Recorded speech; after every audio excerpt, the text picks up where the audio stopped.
This is Grayson County Cougar football on K105. Tonight's Cougar football contest is sponsored by Future Designs Building Materials, Midway Pharmacy, Owensboro Health, Twin Lakes Medical Center, Scotty's Contracting, and Stone, Western Kentucky Regional Blood Center, Your Global Getaway, and by Grayson County Schools.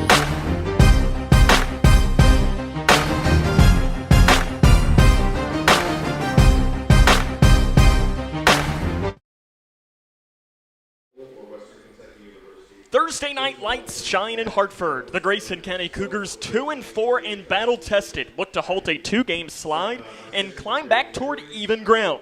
Across the field, the Ohio County Eagles stand desperate for their first win of the year. A team hungry to end a 23-game losing streak and defend Frank Barnes Stadium. Two programs searching for redemption. One night to change their story. This is high school football under the lights in Hartford. And a good evening and welcome inside the broadcast booth here for tonight's coverage of Cougar football on K105. I'm Sam Gormley. He's the former Cougar, John Decker. We are in a sauna here tonight as it is quite warm inside this press box, John. We're not quite Marshall County last year, but it's a little warm on a Thursday night. Pretty toasty in here. I put back on my little jacket here, and I think at some point I might be taking it back off because it's quite warm unless you could completely tell this. Grayson County, though, it's been a rough last 2 weeks. There's no other way to put it for that. You've got a team that you're playing tonight that has lost 23 straight games. This is an opportunity to get back on track. Yes, big opportunity tonight, and I think the night is more about us than them tonight. I think tonight we've got to see if these guys put a hard week in and dig down deep and see what they got. Let's dive into this matchup a little bit more for Grayson County against Ohio County as the Cougars are looking to snap their losing streak. 37th all-time matchup. Ohio County leads at 18-7. Cougars have lost 4 of 5 games for the first time in 4 years. They're looking for their 4th straight win against the Eagles, which would be their longest stretch since the early 90s. Ohio County 0-6. They've lost 23 straight games, have not won since September the 15th of 2023. After beating Breck the week after the last meeting with Grayson County, they are 1-29. This is the Locker Room Show, brought to you by our friends at Hometown Hangouts. Coming up, we'll introduce you to both of these squads. We'll talk to the head coach, Brian Jones, and bring you Decker's details, the keys to the game. That'll come up and more, as this is Cougar football on K105. Hi, I'm Dr. Ashley Gabbard, internal medicine physician with Owensboro Health.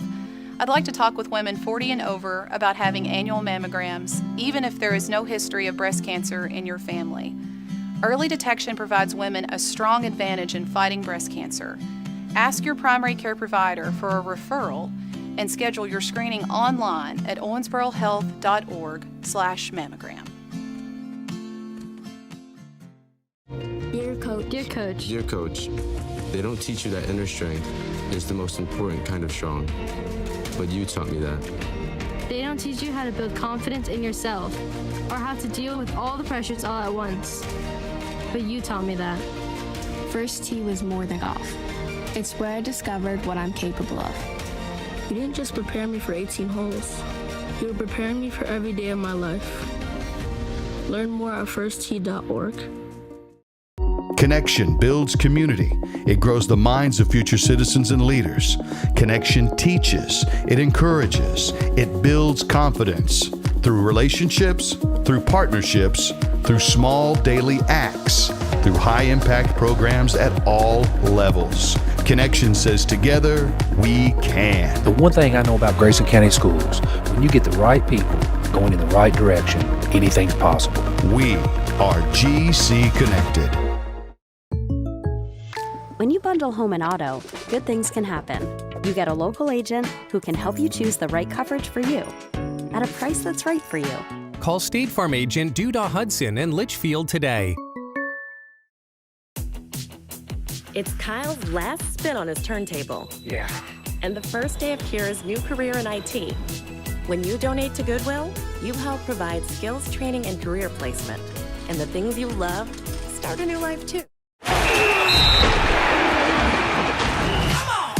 Cougar football on K105. Welcome back here to the Locker Room Show on K105. Sam Gormley and John Decker back with you as the Cougars and Eagles here on a Thursday night Ohio County enters the record of 0-6. John, we mentioned it's been a struggle for them over these last couple of seasons. They've lost 29 of their last 30 games.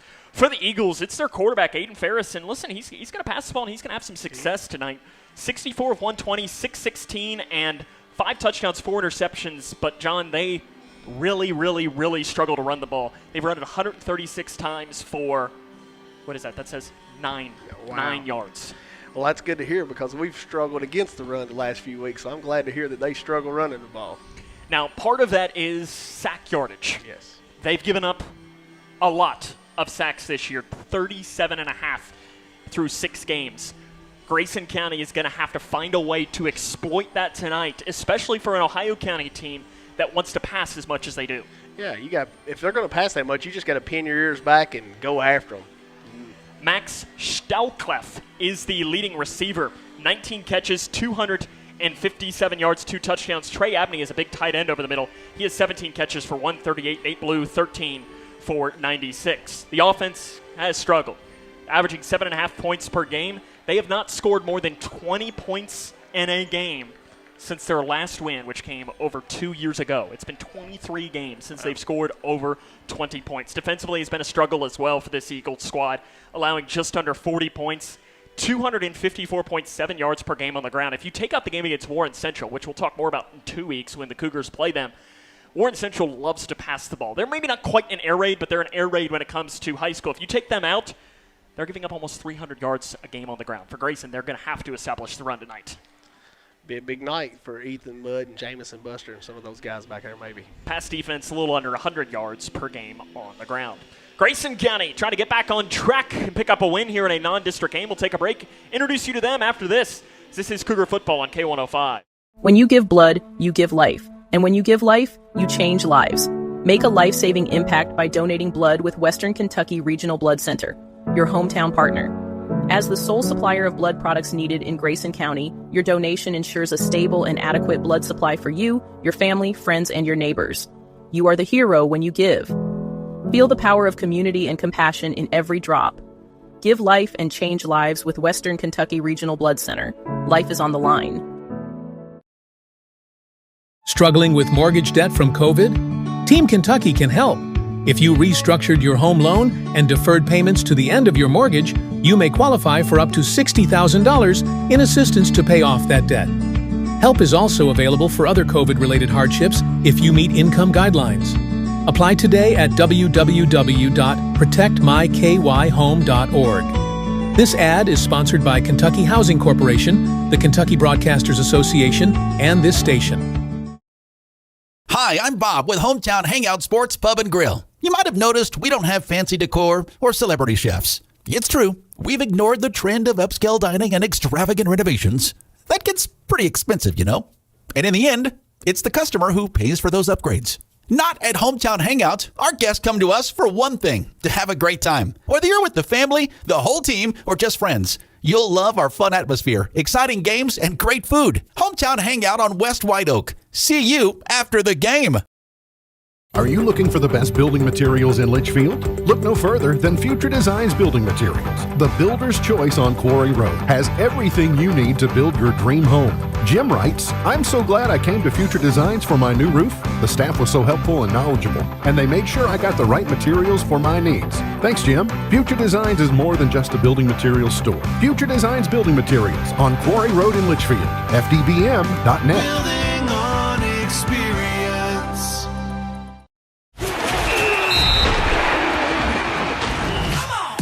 Cougar Football on K105. Welcome back here to not the Cougar Den. I don't know why I was saying that, John. It's hot. The heat is getting to my brain right now.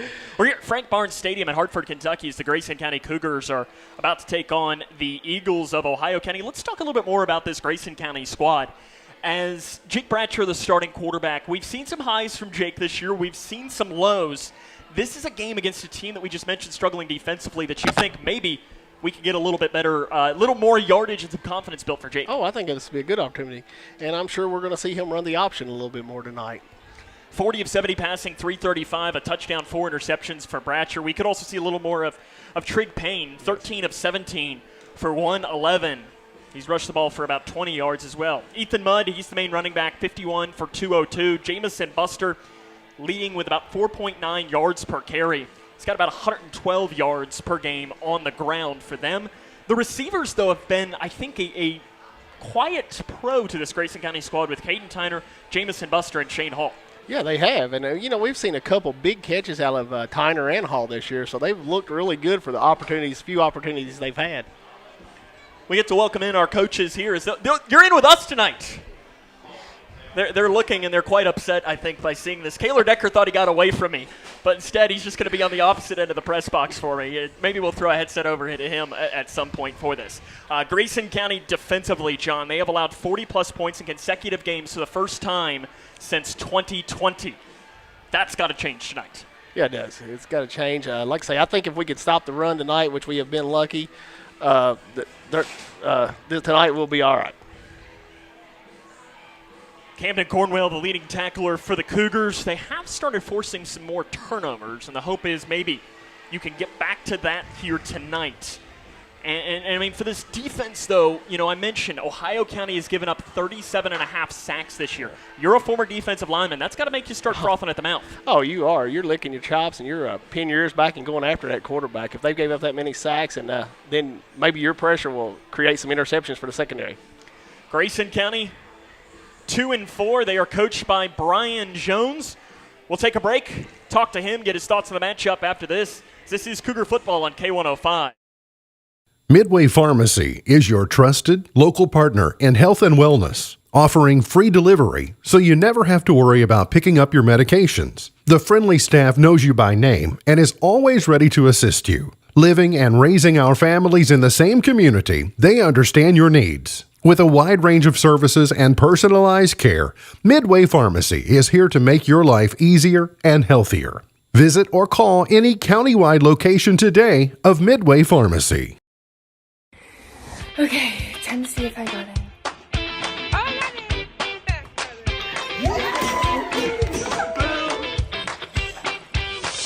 Yes! It is my honor to welcome you to the class of 2029.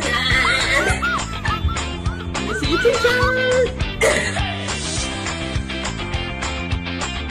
Congratulations and welcome to the Big Blue Nation! Everyone deserves a bright future. Find your future at futurity.org. I crave adventures that spark joy and create memories.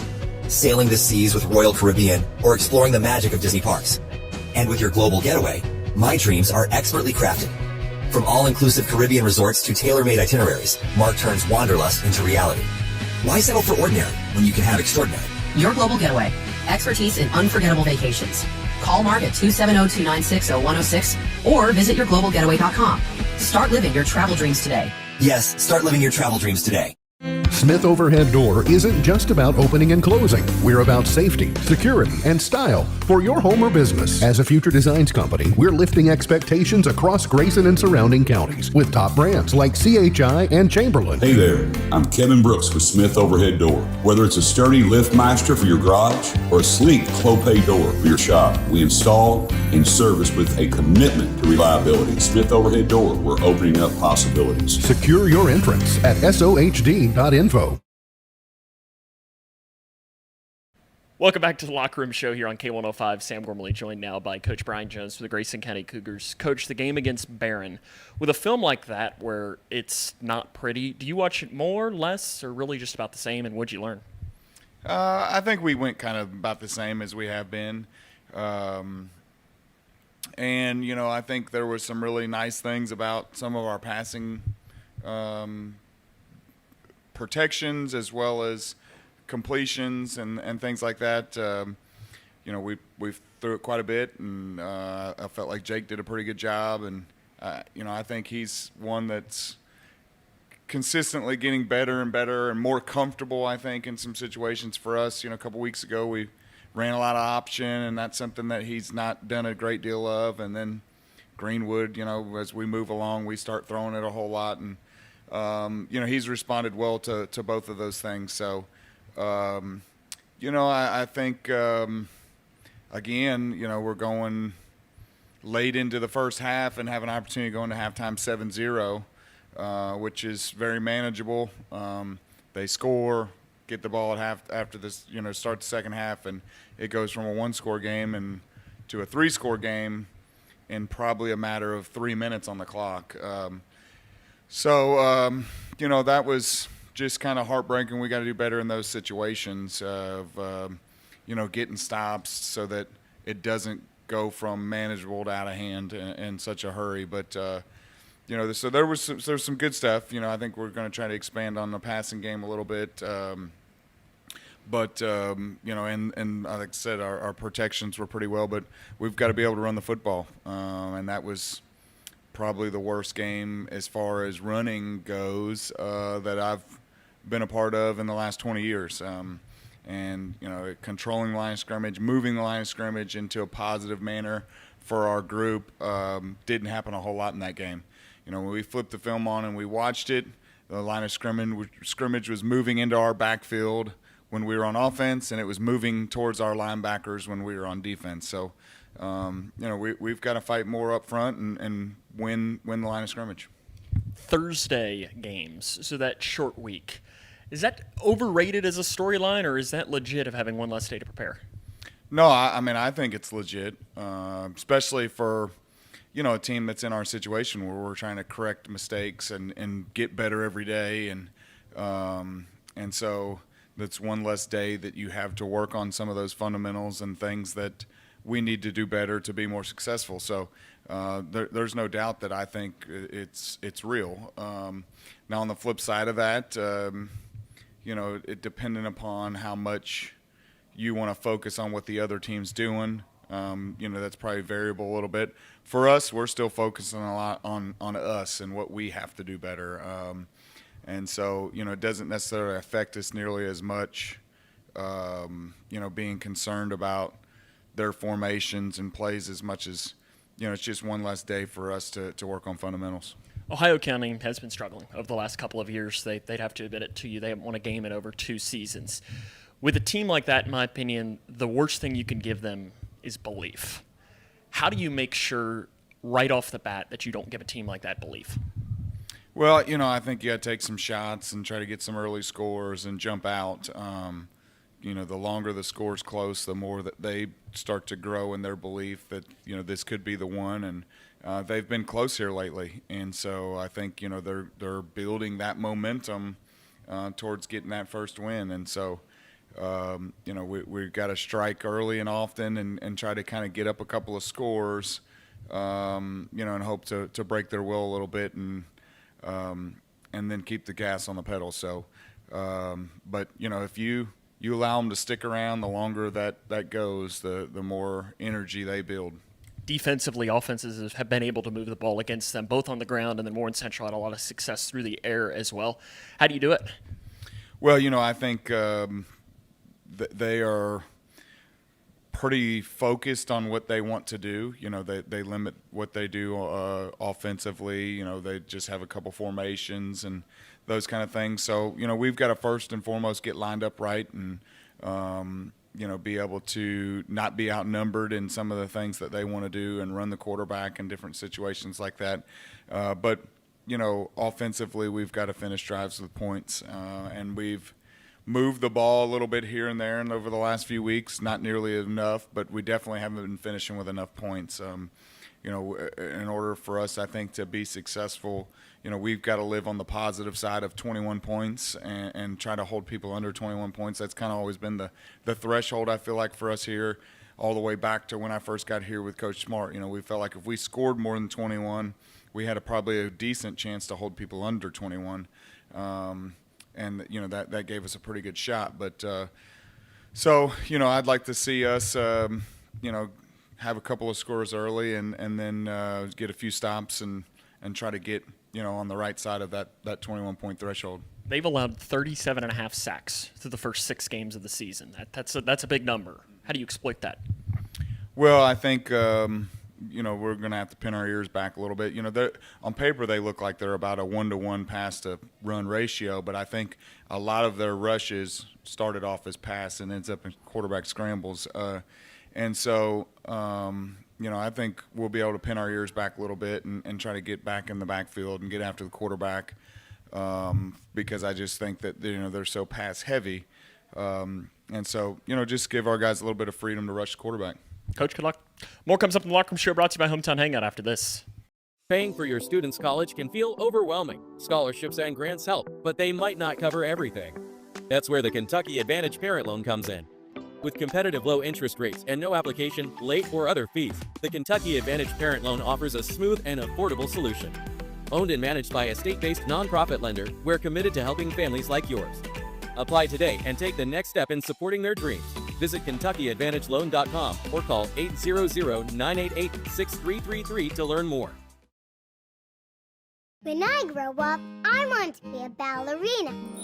Because dancing makes me happy. I get to entertain people, and nothing makes me feel more like me. PI impacts millions of children's lives. Early and accurate diagnosis and treatment gives children like Olivia a chance to achieve their dreams. It takes a great team to put on a show. It also takes a great team of caring people to keep a dream alive. And now my dreams are coming true. For more information, visit our website at info4pi.org. Food isn't just fuel to live, it's fuel to grow. My family relied on public assistance to help provide meals for us. These meals fueled my involvement in theater and the arts as a child, which fostered my love for acting. The Feeding America network of food banks helps millions of people put food on the table. When people are fed, futures are nourished. Join the movement to end hunger, and together we can open endless possibilities for people to thrive. Visit feedingamerica.org/actnow.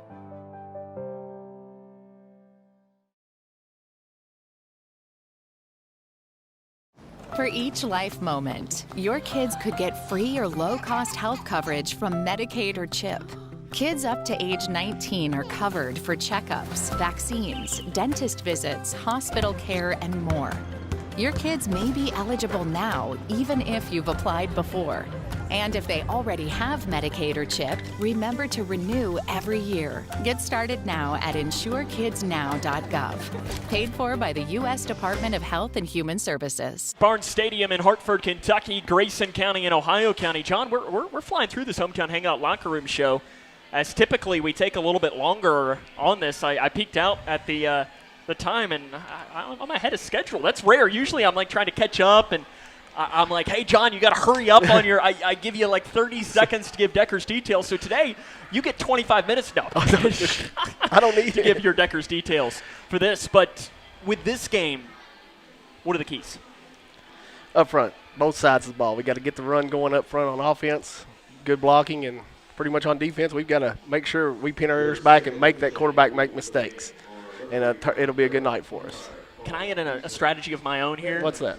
Score first. Yes, score first, score often. Because with a team like this that is struggling, they haven't won a game in over 2 years, the last thing you want to give them is belief. Yes. And them, because a team that believes it's dangerous. Is a very, very dangerous team, especially a team that you're probably better than. But if they think they got chances, you better watch out, because they can be extremely dangerous tonight. So again, believe is mine. You want to squash all belief and get out to an early lead. This is one of these, Coach Jones and I might have a little bit of a disagreement on, and there is no wrong answer when it comes to it as far as the coin toss of deferring or receiving. This is one where I'd receive because I want to go down and I want to put a touchdown on the board. I agree. You want to squash their hopes right off the bat, first series. Because I think the 2-for-1, which I am a huge fan of, that the Cougars have fallen victim of 2 straight weeks now, I think this is a game where you don't necessarily want to think about that because you're trying to get out to that early lead. Yeah. Oh, yeah. I agree, Sam. I would want the ball, and I'd want to go down and score. Grayson County tonight, 2-4 record. Remember, this is a non-district game. Ohio County, they've dropped out of district play. They were supposed to be in this district, as this was supposed to be a 6-team district, but they have decided that they instead will drop out and they will reconvene in 2 years. So this game only counts for the RPI, and the RPI only matters if we get into the third round of the playoffs. And, John, the third round of the playoffs, the only way that's going to matter is if Grayson County, right now they're looking at potentially the opportunity to be the 4 seed.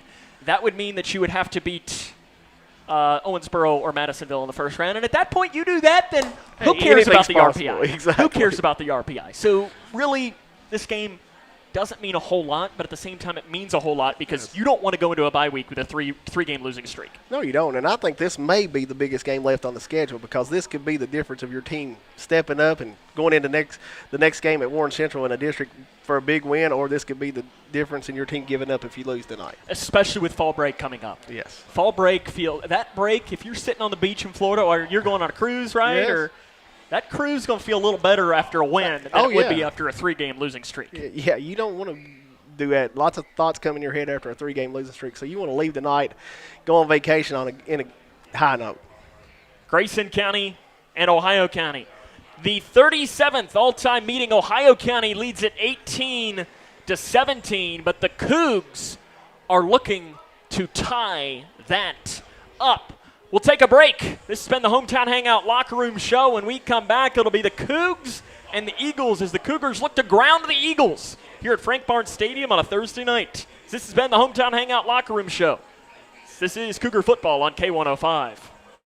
Across Kentucky, treatment providers, state and local governments, and nonprofit organizations are working together to support your pathway to long-term recovery. These providers and communities of recovery will walk alongside you and help you find your recovery journey. If you or a loved one is struggling with addiction, the KY Help Call Center can connect you with resources right now when you call 833-8KY-HELP. You can also visit findhelpnowky.org to find treatment options near you. In life, things aren't scripted. If you're an athlete, we need people like you and translate those skills to officiating. You can get a lot out of it. It happens in every town, in every game. We never have a perfect game, but the rewards always outweigh the negativities.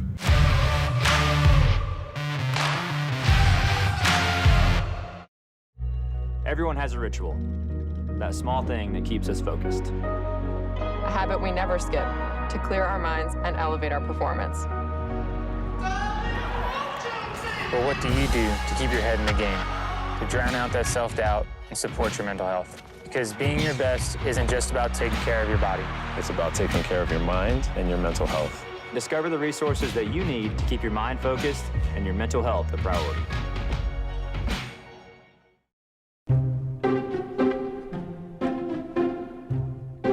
When garbage is thrown on the ground, tossed out a car window, illegally dumped, or poured down storm drains, it all ends up in our streams and lakes. Which means that pretty soon we'll be reeling in more trash than fish. Do your part to keep our new Kentucky home clean. Thanks, Team Kentucky.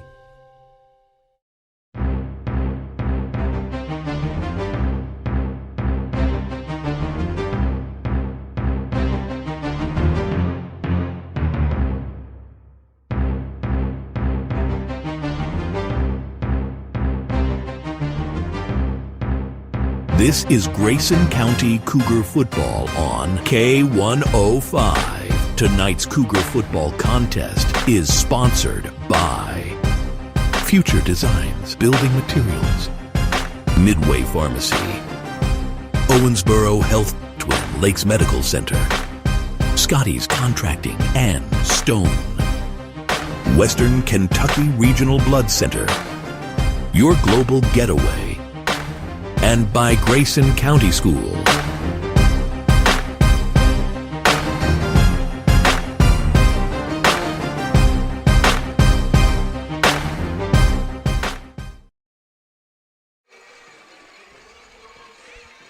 Welcome to Frank Barnes Stadium on the campus of Ohio County High School in beautiful Hartford, Kentucky for some Thursday night football, 77 degrees.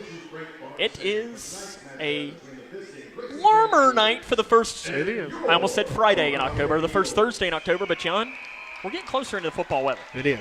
But it's probably 107 in this press box. At least. It is at least 100 degrees out here.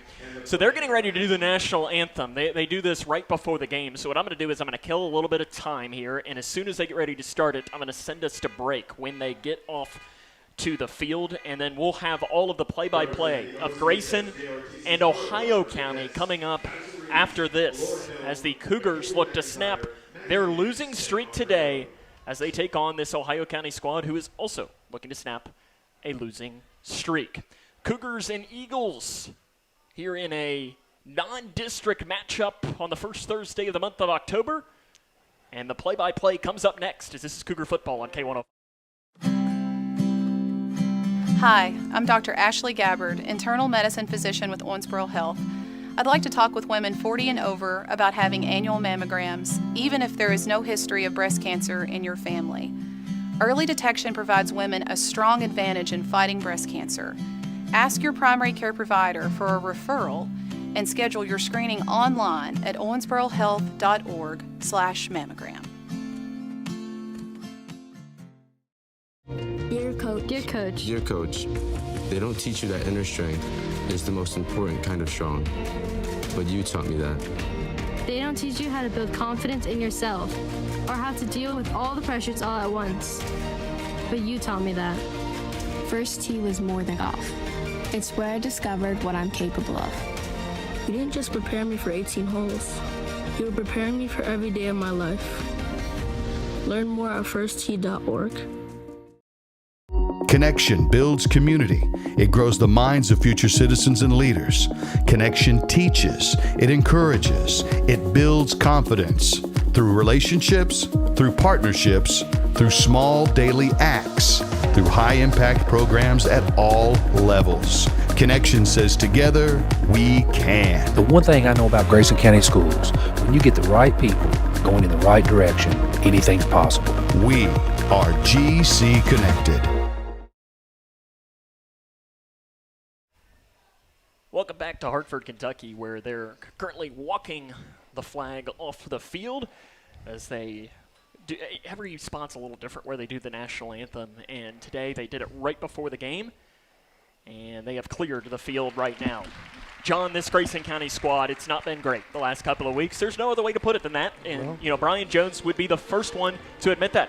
We're playing the national anthem? Okay, no. I thought that was the national anthem again. It's a fight song. Fight song. It sounded a little bit like the national anthem, did it not? The way it started out. I got a little worried there. I was like, we're doing it again. But when you're struggling, and you were on some teams that struggled. Yes. You know probably what it's like for Ohio County in this way. What's the last thing you wanted to see on the other side? Other than North Hartford. Yeah. Well, you want to see it. The last thing is you want to see a team that's just as hungry as you are for a win, because that means they're going to give you every inch of fight they got. And I don't know about you, John, but I hate losing.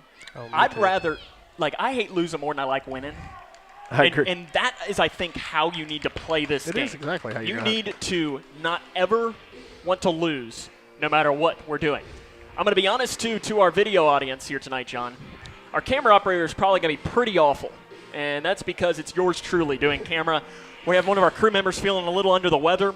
He's currently trying to cool himself down. So if there is bad camera work, I apologize because, John, I only have 2 hands, and I need about 4 for the amount that I need to do here tonight. But we're going to try our best to make it happen. Grayson County won the toss, and they are going to start with the football. Not expecting a deep kick at all as Jamycen Buster stands back at his own 25-yard line, and it is a pooch kick that is going to end up rolling out of bounds. It's a good field position for Grayson County to start off here, alongside senior starting quarterback Jake Bratcher. 40 of 70 passing, 335, 1 touchdown, and 4 interceptions. Ethan Mudd and Jamycen Buster will be your main running backs for this Grayson County squad. John, what's the key for Jake tonight? Stay composed back there, and if he's make good reads on this read option tonight. Cougars going to have it on their own 35-yard line here to start this football game. They'll work from right to left on the radio dial, wearing their road white jerseys with the orange numerals. All navy helmets and navy pants. This is the same look that they wore last week in the loss to Barron County. It'll be a toss play near side. It's a trick play as they give it back to Tyner, I believe, who's turning upfield across that far side. Breaks a tackle. He's across the 45 to the 50. Caden Tyner still on his feet, crossing the 40-yard line, up that far sideline, down inside the 30. Big gain for Tyner on the big run play. 38 yards. As it gets down to the 27-yard line for Tyner. As 23 plus 15 is 38 yards for the Cougars. Big play to open up. Hey, that's what you want to see on a night like tonight, a big play to start the game. I formation for Grayson County. As they pop under center. Bratcher does. Fullback dive up the middle for Ethan Mudd. He just barrels forward. Crosses down to about the 20-yard line, if not even further than that. They're going to give him the 19. As they're going to give him down to the 19-yard line. That's a gain of 8 yards in the first run for Ethan Mudd. Cougars really struggled last week running the ball, finished with negative rushing yards against Barron County, and now have 2 plays, got over 40 yards rushing. Yeah, Coach Jones said that was the first time in his era here that we'd ever been held to negative yards. Trips left side. One wide receiver right side, Bratcher in the gun, Mudd to his right. Bratcher, 3-step drop. He's being pressured, setting up a screen. It's a bubble screen, caught by Tyner. Penalty flag comes in, and this is going to be a late hit. Roughing the passer, going to be called on Ohio County. As the pressure was coming off the edge from the near side, and the Eagles, I think, gave Jake Bratcher a little bit of a love tap on that, John. Yes, they did. He was just standing over top of him looking at him when the ref threw the flag. Let's see what the call is. Personal foul, as that is whistled on Tanner Wood for the Eagles, the sophomore. And that's going to give Grayson County even better as that run, I don't know where it officially got down to on it. It's probably about 3 or 4 yards on the carry. It was a 4 yard, yeah, it was 4 yards on the pass, yeah. To Tyner. And the ball is going to be half the distance to goal to give the ball down to the 8-yard line. First and goal for the Cougars here on this opening drive of the ball game. Let's see what they can't do here. Trying to punch it in to open up our contest. I formation. Bratcher under center. They'll give it to Mudd. Fullback dive up the middle. Touchdown, Grayson County. They didn't score at all last week, and they score in 1 minute and 47 seconds tonight from 8 yards out, and the Cougs lead 6-0. I'm sure Coach Jones is going to be happy about that. If you can score every 4 plays, it'll be a real good night.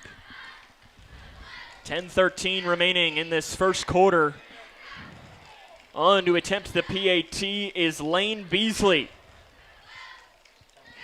Trying to make it 7-0 here tonight. Beasley. Good snap, good hold. I think the laces were backwards, but it doesn't matter. Beasley puts it through. Cougars lead 7-0. 10-13 remaining here in this first quarter. This is Cougar football on K105. When you give blood, you give life. And when you give life, you change lives. Make a life-saving impact by donating blood with Western Kentucky Regional Blood Center, your hometown partner. As the sole supplier of blood products needed in Grayson County, your donation ensures a stable and adequate blood supply for you, your family, friends, and your neighbors. You are the hero when you give. Feel the power of community and compassion in every drop. Give life and change lives with Western Kentucky Regional Blood Center. Life is on the line. Struggling with mortgage debt from COVID? Team Kentucky can help. If you restructured your home loan and deferred payments to the end of your mortgage, you may qualify for up to $60,000 in assistance to pay off that debt. Help is also available for other COVID-related hardships if you meet income guidelines. Apply today at www.protectmykyhome.org. This ad is sponsored by Kentucky Housing Corporation, the Kentucky Broadcasters Association, and this station. Welcome back here to Frank Barnes Stadium. Grayson County strikes first. They lead 7-0 with 10 minutes and 13 seconds remaining as it is an onside kick to the far side, and the Eagles are ready for it. They fall down on top of it, and that's where they will start their first drive of this game, led by senior quarterback Aiden Ferris. They're going to pass the ball tonight, is Ohio County. 625 passing yards, only 9 rushing yards. With a team that passes it, John, what's the key for this Cougar defense? Pressure. if you get lots of pressure on him, that secondary have chances to make interceptions tonight. Ferris has been known to throw the interceptions. I was going to say, he's offsides up here. Pistol formation with a couple of wing backs, and they're going to run a trick play as well as they give it back, throwing over the middle, wide open, incomplete, in and out of the hands as they tossed it back to Ferris. Ferris actually was not lined up. That was a wildcat. They give it back to Ferris. He threw to the far side, goes in and out of the hands of Cole Johnston, and it'll fall incomplete. Cougars get a break there. Good start for Grayson. They lead 7-0 here in this game. Sam Gormley, John Decker with you here tonight from Frank Barnes Stadium. It's an option pitch, and it's fumbled on the ground. Grayson County's got it. Fallen on top of by Anthony Linton. He recovers the fumble, and the Cougars are going to get the ball back as it was a bad option pitch. Too tall, and Linton gets it.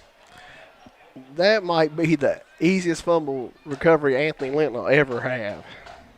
So Cougars are going to get it with 10:06 remaining here in this first quarter. And this is exactly the start that you wanted if you're a Grayson County squad that has been on reeling the last couple of weeks.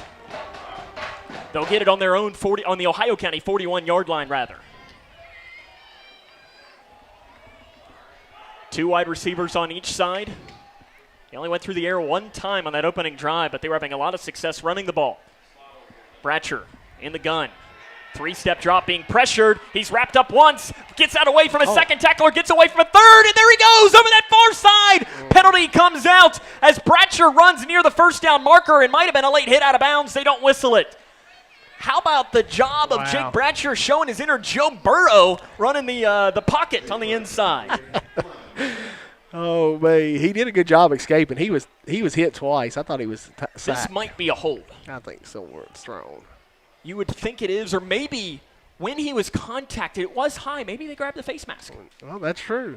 Let's see what it is. Our head official coming over to let us know. And do we have an injury? It looks like we might.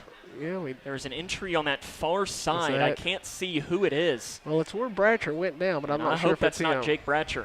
And it might be. As I see Trig Payne's warming up. That's not what Grayson County needs. As Bratcher was brought down on the sideline. Face mask. It is a face mask. So the play will stand then. It was a gain of about 8 yards on the run for Bratcher. But again, the Cougars starting quarterback is down on the play on that far sideline, being checked on by trainer Scott Ballman.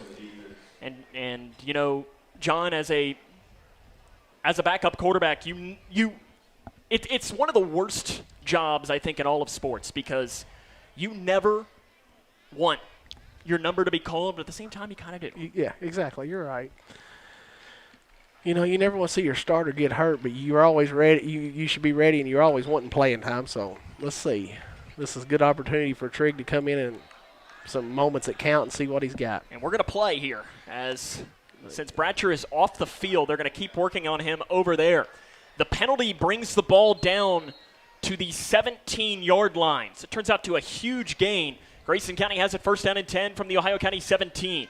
Man in motion. Abersold shifts down to the near side. Payne rolls out near side. Pump fakes once. Pump fakes second time. Throws over the middle. Passes complete to Shane Hall, who is then brought down near the 5-yard line. Nice catch and run for Hall. A gain of about 11 yards down to the 6. Nice play there. Trig got out and was on the move and made a nice play. Payne completes it. First down and goal. Cougs lead 7-0 here against Ohio County. 9.5 remaining in this first quarter. Tyner goes out wide to the right. We've got Hall down to the near side. Extra blocker in there as we'll go in the I formation for Payne. Mudd is the fullback. They'll give it to, no, it's kept by Payne. Right side, dives, touchdown, Grayson County. On his mom's birthday, Trig Payne gives her a great birthday present with his first career rushing touchdown. Yeah, happy birthday, Mom. And I'm sure he'll say, Mom, that was for you. Trig Payne scores it with 9:13 left here in this first quarter, and the Cougs lead 13-0.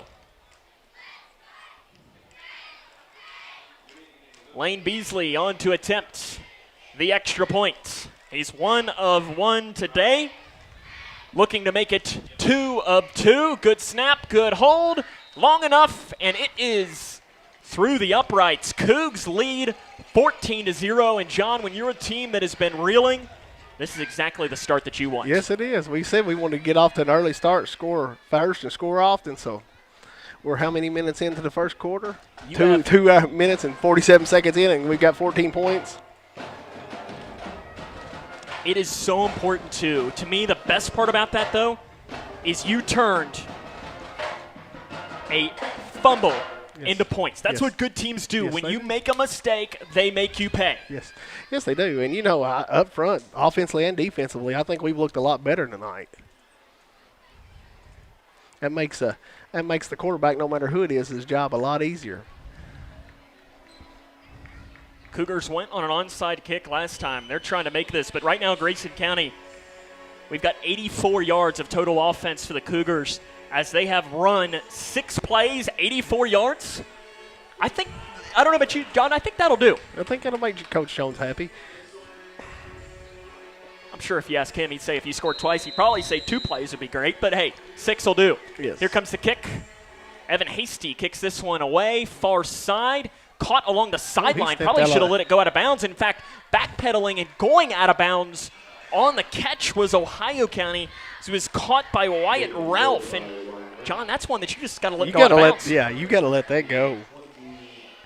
Somebody over there is not going to be very happy with him. 9:11 remaining in this first quarter. Grayson County playing some defense here. They got a fumble recovery on their opening drive against this Ohio County squad. Ohio County is going to have it on their own 23.5-yard line. Faking the run over the middle. The pass is caught along that far sideline, breaking a couple of tackles up that far side for a pickup of about 5 yards is Ohio County. And a little slow to get up is the player that caught that. That would be Eli Warren. As Warren gets 5 yards up to the 28-yard line, 2nd down and 5 for this Ohio County squad. Grayson leads 14-0 against the Eagles with 8 minutes and 41 seconds remaining in this first quarter. Trips near side, 1 left side. Ohio County to pass. Ferris, quick hitter over the middle. It's caught. Crossing the sticks for a first down is Ohio County, but still breaking tackles and going backwards. Forward progress, though, will get him up to the 35-yard line, as that was Nate Blue. Yeah, gets it to the 36, gain of 6. 2 or 3 Cougars had a chance to bring him down and just could not bring him down. Blue listed only 5'10", but he plays a lot bigger than that. He does. 1st and 10 for the Eagles after their opening drive did not work at all. They had a drop and then a fumble. They're trying to run the option. Ferris in the pistol. And he's got it up the middle on a quarterback dive, carrying it left side. And he gets maybe 2 to the 38-yard line, gain of 2 on the quarterback keeper for Ferris. Ohio County really struggles to run the ball. They have only 9 total rushing yards entering tonight's game. That is an average, John, with their rushes of .07 yards per carry. Yeah, not very good. That's not going to win you any games. 3 to the left, 1 to the near side. Ohio County to pass. Ferris rolls out near side. Now he's going to scramble himself. He gets across the 40-yard line, stiff arms the tackler, and sidesteps out of bounds. Crossing the 43-yard line is Ferris. You can give him 5 yards on the carry, 3rd down and short for the Eagles. Ferris can run the ball. He's got decent size. Looks only at 5'10", John. I'd say he's a little taller than that. He looks a little taller than that to me. 2 on each side. 3rd down and 2 from the 44. It's a run play up the middle, and Powers is stopped for a 1-yard gain. Well, they're going to give him 2. Wow, that is a generous spot as you can possibly give, because John, we have a pretty good angle on that. He was a yard short. Yes, he was. That is a horrible spot. They gave him an extra yard. That is a horrendous spot. That's right directly in front of us. Yeah, we have probably the best angle of anybody in the building. That's a 3-yard gain and a 1st down for Ohio County. That should be 4th and 1. See what the defense can't do here. 1st down and 10 from the 46. Grayson leads 14-0. Under 7 minutes and counting to play here in this first quarter. Grayson County and Ohio County. Ferris hits a quick screen on the far side. It's caught on that far side. And a lot of space to work up that far sideline, crossing the 40-yard line, down across the 30. That's Stacklef, who gets it down inside the 25-yard line. Big gain on the catch and run, and the Eagles have something working. As it gets down to the 23-yard line. 29-yard gain. 31-yard gain. 31-yard gain, all right. Down to the 23.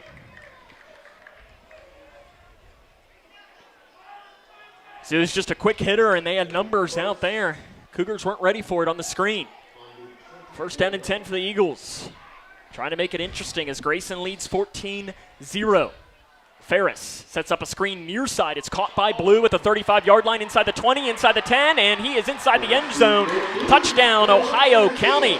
They score a touchdown, and the Eagles are on the board. Yes, they are. There should have been a hold out here. Somebody was holding Ethan Mudd on that outside. But it's a touchdown pass from Ferris to Blue with 6:25 remaining in this first quarter.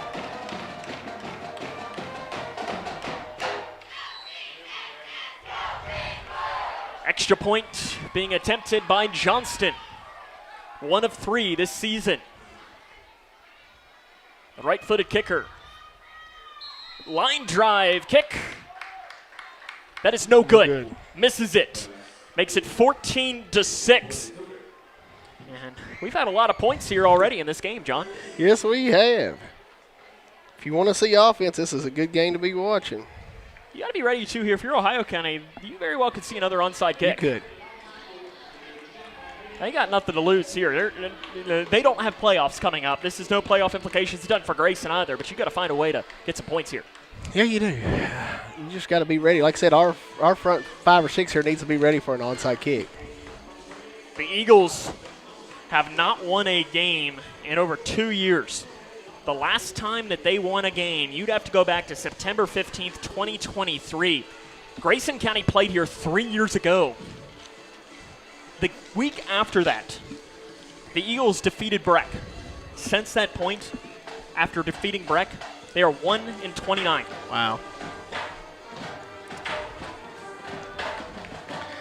Yeah, that's a long dry spell here, so you don't want to give them any hope at all.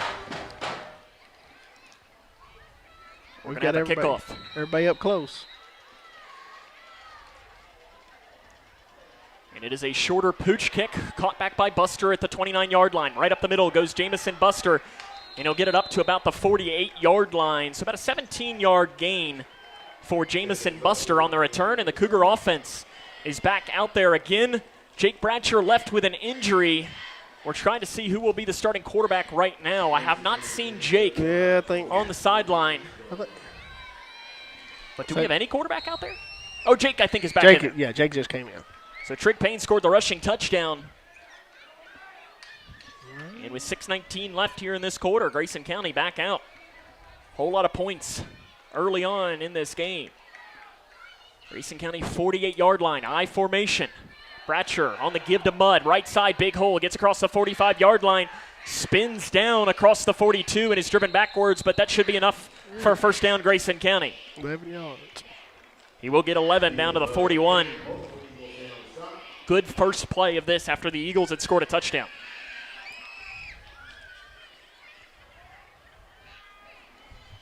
That was good. That was a good run there by Ethan. It's rare that you would say that Ethan makes a bad run, though. Yeah, no, that's true. That's true. But he's had a little more room there than he normally has the last couple games. Back under center goes Bratcher. Offset I formation. Mudd remains the deep back. It's a toss play to Mudd. He goes high side. A whole lot of space to work across that high side. He goes up that far sideline. Side steps it as he crosses the 20-yard line down to about the 15. Big gain for Ethan Mudd. The Cougars have holes extremely large to run through. 25 yards. Gets it down to the 26. You are right. 25-yard run for Mudd. And the Cougars right now have run it 6 times for 105 yards. Pretty impressive. That'll work. 14-6, Grayson leads. 5:25 remaining first quarter. I formation. Ohio County showing blitz across that far side, and we're going to have a encroachment. It is. Yes. A little too aggressive of a blitz. Yeah. Being shown. That brings it down to the 21, first down and 5. It's at least cooling down a little bit in our booth here, John, but it is quite warm up here. Still quite warm, but yeah, it's a little cooler since it's gotten dark out. Again, please bear with us. I am the one running the camera tonight, so we're trying our best. Handoff Mudd. He goes inside the 10, inside the 5-yard line, and he dives towards the goal line, but the ball comes out. Ohio County says they have it. We've not seen an official signal, though. The Eagles say they have it. And they do. Ethan Mudd fumbles the ball, and that gives Ohio County the ball back.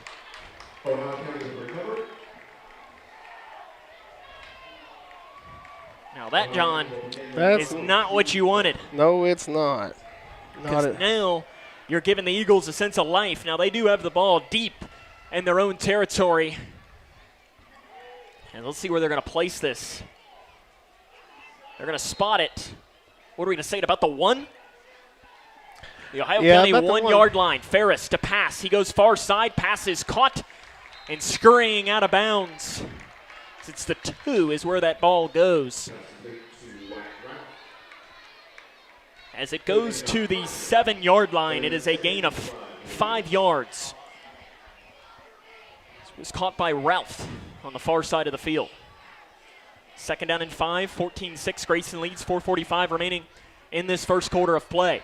It's a run on the fake. Going left side is Ferris, and he maybe gets 1 up across that far side, depending on the spot. They might even be generous and give him 2, John. I think they gave it is 1. 1, yeah.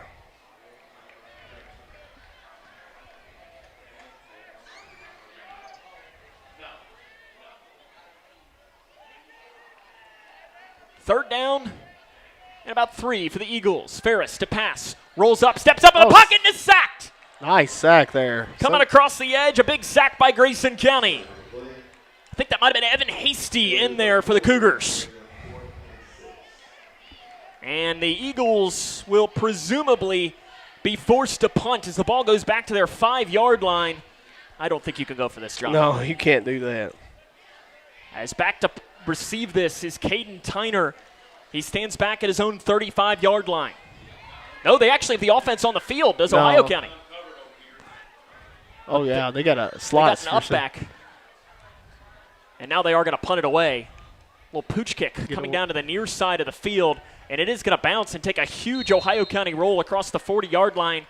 And they're going to say this goes out of bounds at the, where are we going to say? The 43-yard line. That's a punt of 38 yards. No return by Tyner. It's kind of that European or the Australian style punt. That's what it was, yeah. Cougar offense back out, and listen, they're moving the ball extremely well. They just turned it over in the red zone. 3:30 remaining here in this first quarter. We have a whistle blown. Oh, we got timeout. Brian Jones being taken on that far side as the Cougars are going to have it on their own 43-yard line here.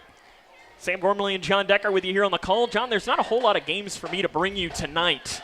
I know Brent County's playing tonight, but I don't know about anybody else. They're playing North Hardin, or North Oldham. There is an interesting game. Greenwood and Barron County are playing tonight. Bowling Green leads Warren Central 20-0 with 2:36 remaining in the first quarter. No real surprise there. South Warren leads Meade 13-0, 5 minutes left in the first quarter of play. Let's see what else we can bring in. That appears to be all that I have. No score on the Barron County game? I've not seen one yet. Okay. And I don't believe our good friend Jay Turner has sent me one. Where's my phone, John? There it is. We've got our group chat here, and no. The only one we have is Monroe leading Campbellsville 7-0. I thought that was in Caneyville. It might be. I don't know if the Caneyville Purple Flashes are playing Monroe County tonight. 3:30 remaining first quarter. Cougars lead 14-6 out of the timeouts. 2 on each side. Shotgun formation for Jake Bratcher. Ohio County showing pressure. They're going to bring it. They're going to rush 5. Picked up well by Grayson County. Bratcher floats it up the seam. He's got a receiver, but it is incomplete. Led Buster just a little bit too far. Just a couple. Or that was Tyner. He had him. He did. Wide open. He was wide open. I would go back to that later. That play was there. You've got the ability to pass and run, but I mean, right now, the Cougars, 7 attempts for 115 yards right now. Yeah. It is Greenwood leading 7-0 against Barron at the end of the first quarter. I'm intrigued by that score. I am too. 2 wide receivers on each side. Bryce Abersold sifts in motion to that far side. Rolling out far side is Bratcher. He dumps it off in the flat. Pass caught by Buster. He's across the first down marker, and he keeps his feet moving as he gets up to the 30-yard line. Nice job by Buster to get a couple of more yards as he'll gain even an extra yard down to the 29, give him 14 yards on the catch and run. That was a nice little crossing pattern there, and Jake just hit him as he's crossing through there.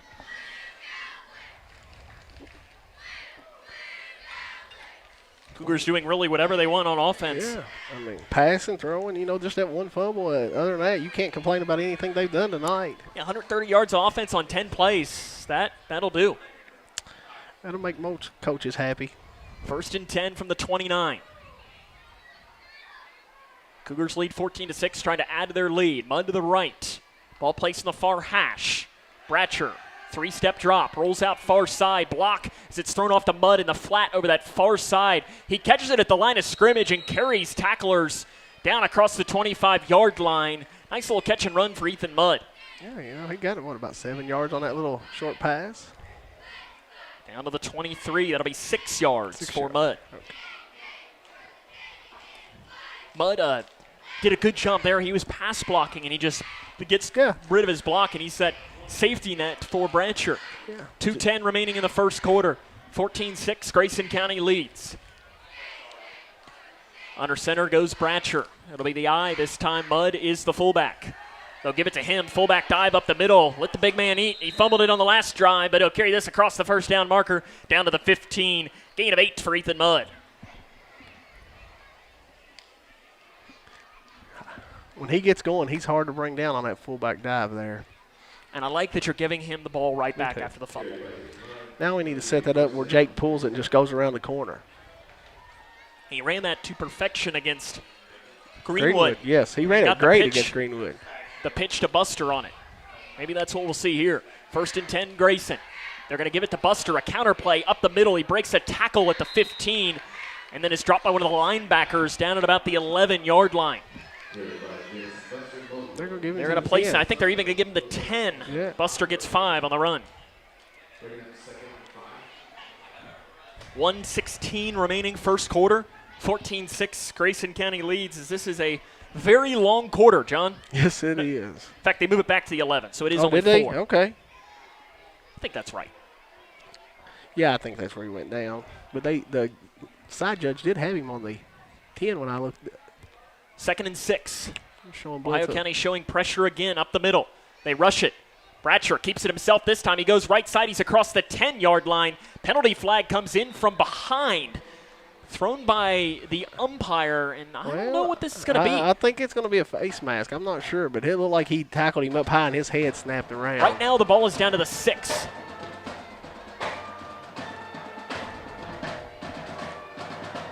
Yeah, his helmet came off.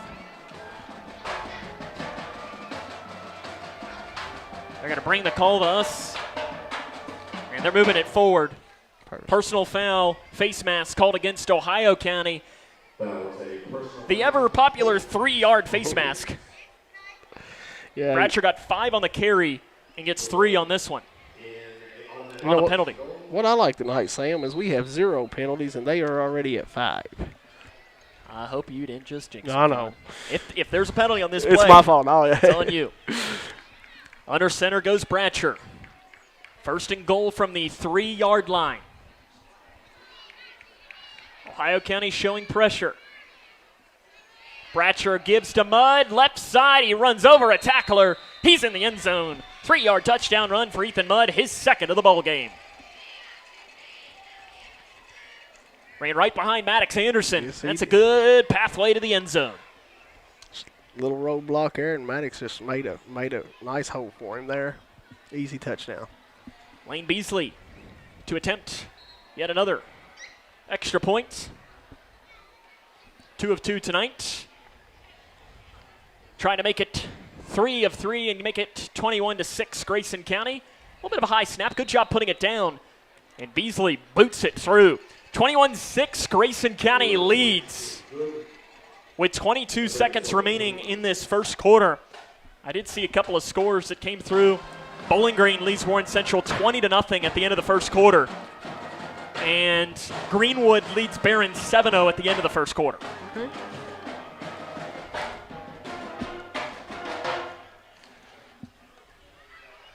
John, I just looked down to our comments section, and I want to just issue a large warning to our good friend Roger Lush. Uh-oh. I will ban him. What'd he say? I'm not even mentioning the word he just mentioned. Uh-oh. John, Roger, here's your warning. Thought you learned your lesson. What'd Roger say tonight? I can't say it. Uh-oh. I can't say. I mean, it is borderline swear word on the radio here. North Odom's up 21-6 on Brett County. 22.5 seconds remaining here in this first quarter. Ethan Mudd runs it in from 3 yards out.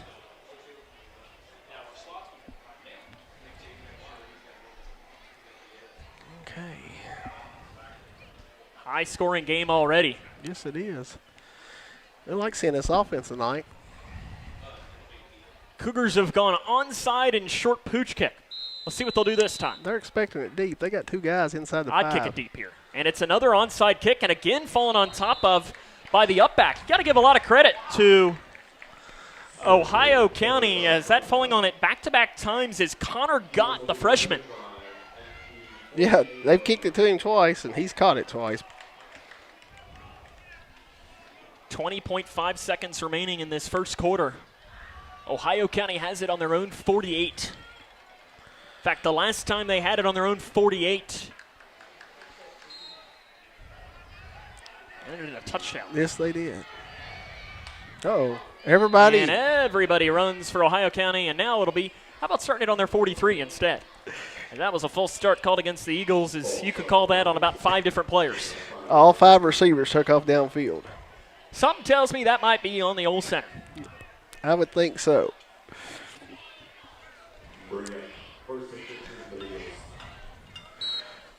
First and 15 for Ohio County. We continue to play in this first quarter, 20.5 seconds remaining in this quarter. Pistol look to pass over the middle. The pass is incomplete. Broken up by Tyner on the far side. Nice defense. Yes, Tyner jumped that route. You know, if he catches that, man, that's a pick 6. There's nothing but green grass in front of him. It's been 4 years since Grayson County has had a pick 6. And you know that team it was against, John? Who was that? The Ohio County Eagles, done by one Chandler McCready. I remember that. Trips left side to pass. Ferris, he's being pressured. Coming across the near side, Lane Beasley brings him down for a sack. Beasley came around the edge, ball came out at the end. Beasley brings down Ferris for a loss, and that should be the final play of the first quarter. It is 21-6. Grayson County leads Ohio County. This is Cougar football on K105. Hi, I'm Dr. Ashley Gabbard, internal medicine physician with Owensboro Health. I'd like to talk with women 40 and over about having annual mammograms, even if there is no history of breast cancer in your family. Early detection provides women a strong advantage in fighting breast cancer. Ask your primary care provider for a referral and schedule your screening online at owensborohealth.org/mammogram. Dear Coach. Dear Coach. Dear Coach, they don't teach you that inner strength is the most important kind of strong, but you taught me that. They don't teach you how to build confidence in yourself or how to deal with all the pressures all at once, but you taught me that. First tee was more than golf. It's where I discovered what I'm capable of. You didn't just prepare me for 18 holes. You were preparing me for every day of my life. Learn more at firsttee.org.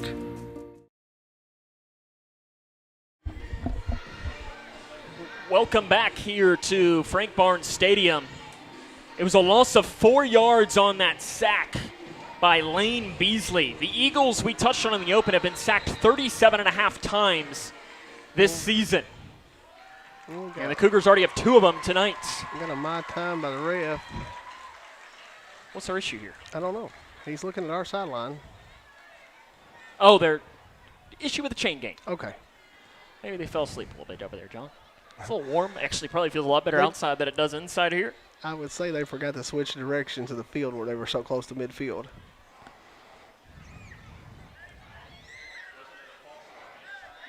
We'll see what it is. Yep, they do. They got to switch it away. Okay. This is third and very long for the Eagles. They did not switch sides. That is what the issue is. So it is third down, and so they need to get it down to the 38. What, third and 24? 23. 23? 23. We'll be nice and take the 1 yard off for them. Not that there's a whole lot of a difference. It's a little hot. My math isn't real well today. I'm with you. I'm doing about 14 jobs as well. Yeah, I know it. Hey, I was going to say, Zach better watch out. You're going to take his job. It's okay. He can have it. He can have it. Again, we're still talking over here. Maybe they I'm not sure they know what's going on. So the ball should be down. The first down marker should be at the 42, I believe. Yeah. Yeah, they're going to have to discuss this here. Well, what are we doing? It should be at the 42. That's where it should be. Well, they aren't going to check it. They've got it at the 38. Because it started at the ball started at the 48, which would mean it should be the 42. Yes, you're correct. No one tell him, John. No, me either. So they got the spot wrong. Pistol look on third and long for the Eagles here on the first play of the second quarter. Okay, we're not. See if Ohio County might have figured it out now. I think so, because we're not going back yet. I mean, it's wrong. It is wrong. It's 4 extra yards, and 4 yards is a lot. Yes. But also, what's your hometown chain gang doing? Yeah. They're supposed to be going the other way and helping you out. Yeah. We're still talking this over here. Maybe they're listening to K105. The refs are down there, and they're like, wait a second. We got this wrong. They said something's wrong. See, I think that's our good friend Paul Leachman down there working. Paul will go back and listen to this later. I think that's Paul down there, and I'm sure he'll hear me giving him a shout-out, saying that it's not on you tonight, Paul. I'm allowed to complain about one call a game with him. Okay, well, that's Pistol pretty good. look. Faking the handoff. Rolling out far side is Ferris. He'll throw it off near the original first down marker. It's caught short of the sticks, but picking up a big gain up that far side is Stackliff. Let's see where that ball will be placed down to. And here's the thing, John. That would have been 1 yard short of the first down. That would have been right there at the first down marker. No. As that is a gain of 11 plus 7 is 18. 18 yards. Who caught that? That is number 5. Stackliff. Yes. Fourth down, about 5 for the Eagles. They'll keep the offense on the field. Pistol look for Ferris. He will pass, throws, far side, caught first down. Across the first down marker and getting it down to about the 30-yard line. That's Tate Abney on the catch and run. First time we've called his name tonight. It's a gain of 12 yards, first down Eagles. We got a penalty on the thing, there is a penalty I think it's going to flag. be a late hit. Let's see.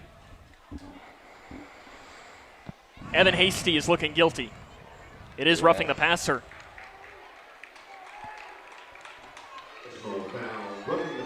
Evan Hasty is the player looking guilty. I didn't see it.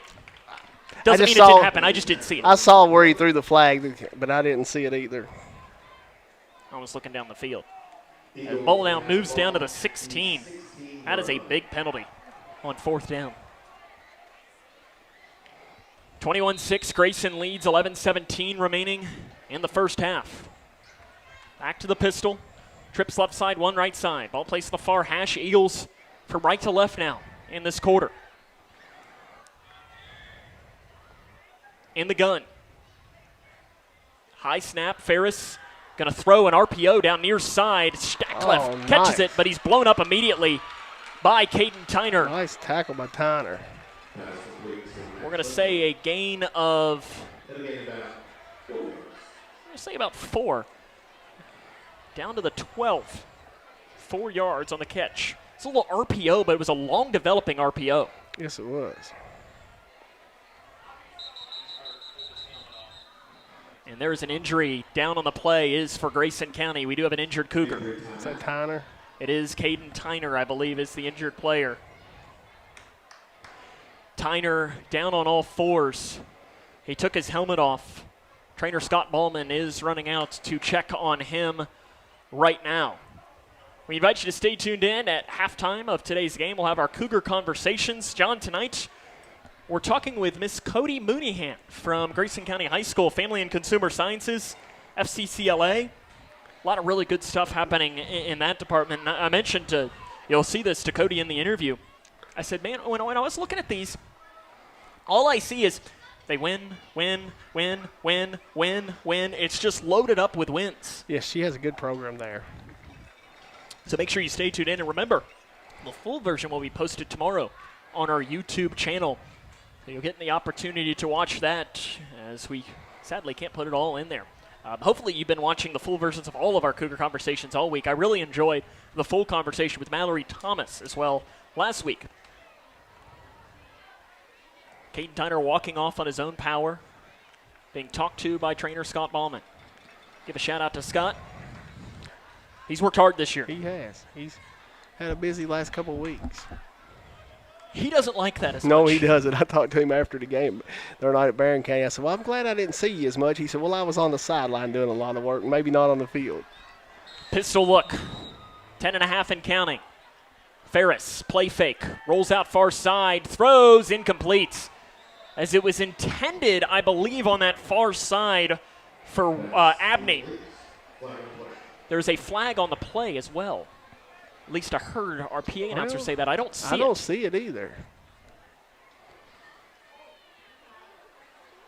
Let's see. Our official. Is there a flag? No, I don't see one. You heard him say that. Well, I did. Okay, he is walking over holding. It's holding called against. So it'd be 3rd and 6 or 2nd and long. I think you accept this one, I think don't you got to accept it, yes. It's another penalty for the Eagles. They're really starting to add up. They've had a bunch of them tonight. I'm not sure with both blue here if I'm putting them on the right spot or not. Yeah, we'll figure it out. But yeah, we're trying our best. They are. Moving it back to the 23. 2nd and long. Trips right side, 1 left side. Ferris, 2 pass. Floats it over far side near the original line of scrimmage. Turning back upfield, crossing down across the 15-yard line, getting down to what it was going to be anyways, John. So it ends up being really a nothing on that penalty. Yeah, they got back that 10 yards.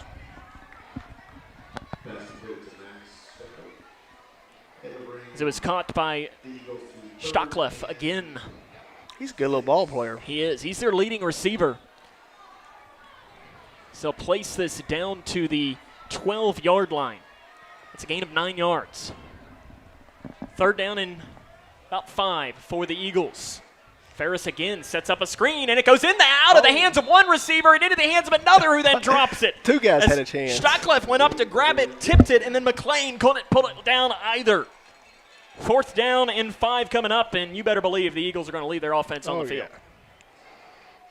Because they got nothing to lose. Not at all. They've got to go for that here. And Ohio County they do a slow no huddle. They don't huddle. No, it's kind of, I don't know what you call it. Modified no huddle? Yeah, it's kind of like one of the little muddle huddles. You get it down to the 6. 4th down for the Eagles. From their 12. Faking the run. Rolling out is Ferris. Turns, throws, end zone, incomplete. Nearly intercepted by Grayson County.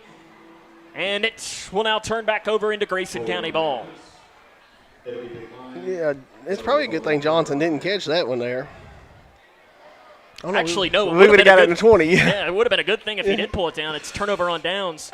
Cougars going to get it, but with the way Grayson County's moved the ball tonight, 16 plays for 170 yards, I don't know that it's really going to matter. Oh, I don't either, but defense has played a lot better tonight. 9:35 remaining here in this first half. Oh, we didn't take it over on our 12. That is correct. Ball on their 12-yard line for Grayson County. They've been able to do really whatever they want. Yes, they have. In fact, now that I look, I believe that is Trig Payne in the game at quarterback. Okay. Trips right side, 1 left side. Payne to pass. 3-step drop. He's going to float it over the middle, and it is incomplete. I'm not sure if it was intended short for Abersold or deep for Buster. It ends up dropping in between them. Right in between them, but I think it was just maybe a little bit high for Abersold. Abersold, not the tallest player on the field. No. But he's tough as nails. Yes, he is. John, I don't know that we've mentioned it, but tonight we are above the concession stand. Yes. So it's like we've just been smelling popcorn. All night. And I think I just got a whiff of some hamburgers as well. The grill's right behind us. It is. Be nice if they brought up some of those hamburgers. I could go for one of those right about now. Payne. RPO up the middle. He takes it himself. Breaking tackles. Gets it up to about the 15 on the carry for Payne. He'll get about 3 yards in that read option. 3rd down and 7 coming up for Trig Payne. Yeah, nice little carry there. But this will be an interesting play here. You know, with a young quarterback in, you're 3rd and 7, back deep in your territory. You put the ball in the air, I think. Exactly, you do. He's showing us that he can throw the ball. A little run in RPO as well. Set up a slant over the middle. And our lines block well tonight. Buster in the slot. Hall down here to the near side as well. Abersold in the slot to the left side. 3rd down and 7. Low snap. Payne picks it off the turf. He's being chased by 2 Ohio County players. He throws. Caught. And that is going to be a 1st down, Grayson County. Shane Hall along the sideline. What a play by Trig Payne. Nice pickup of what, about 6 yards by Trig Payne? No, 7. They're going to give him one more. It is even going to be more than that as it gets to the 24-yard line. That's 9. Oh, 9. For Trig Payne on the completion to Ethan Mudd. Really nice play by Payne. Low snap, picks it off the turf, kind of bounced it once or twice. 21-6, Cougs lead. 8:17 and counting remaining in the first half. Payne calls Abersold in motion, and I think we're going to have an illegal shift called on Grayson County. Illegal procedure, illegal shift, it all counts the same. I believe that might be the first penalty of the game on Grayson. Second. We had a late hit earlier. That's right. You are right. First offensive penalty. First offensive, yeah. I mean, they've played really well tonight. Moves the ball back 5 yards, 1st down and 15. Again, no game next week. We get the bye week.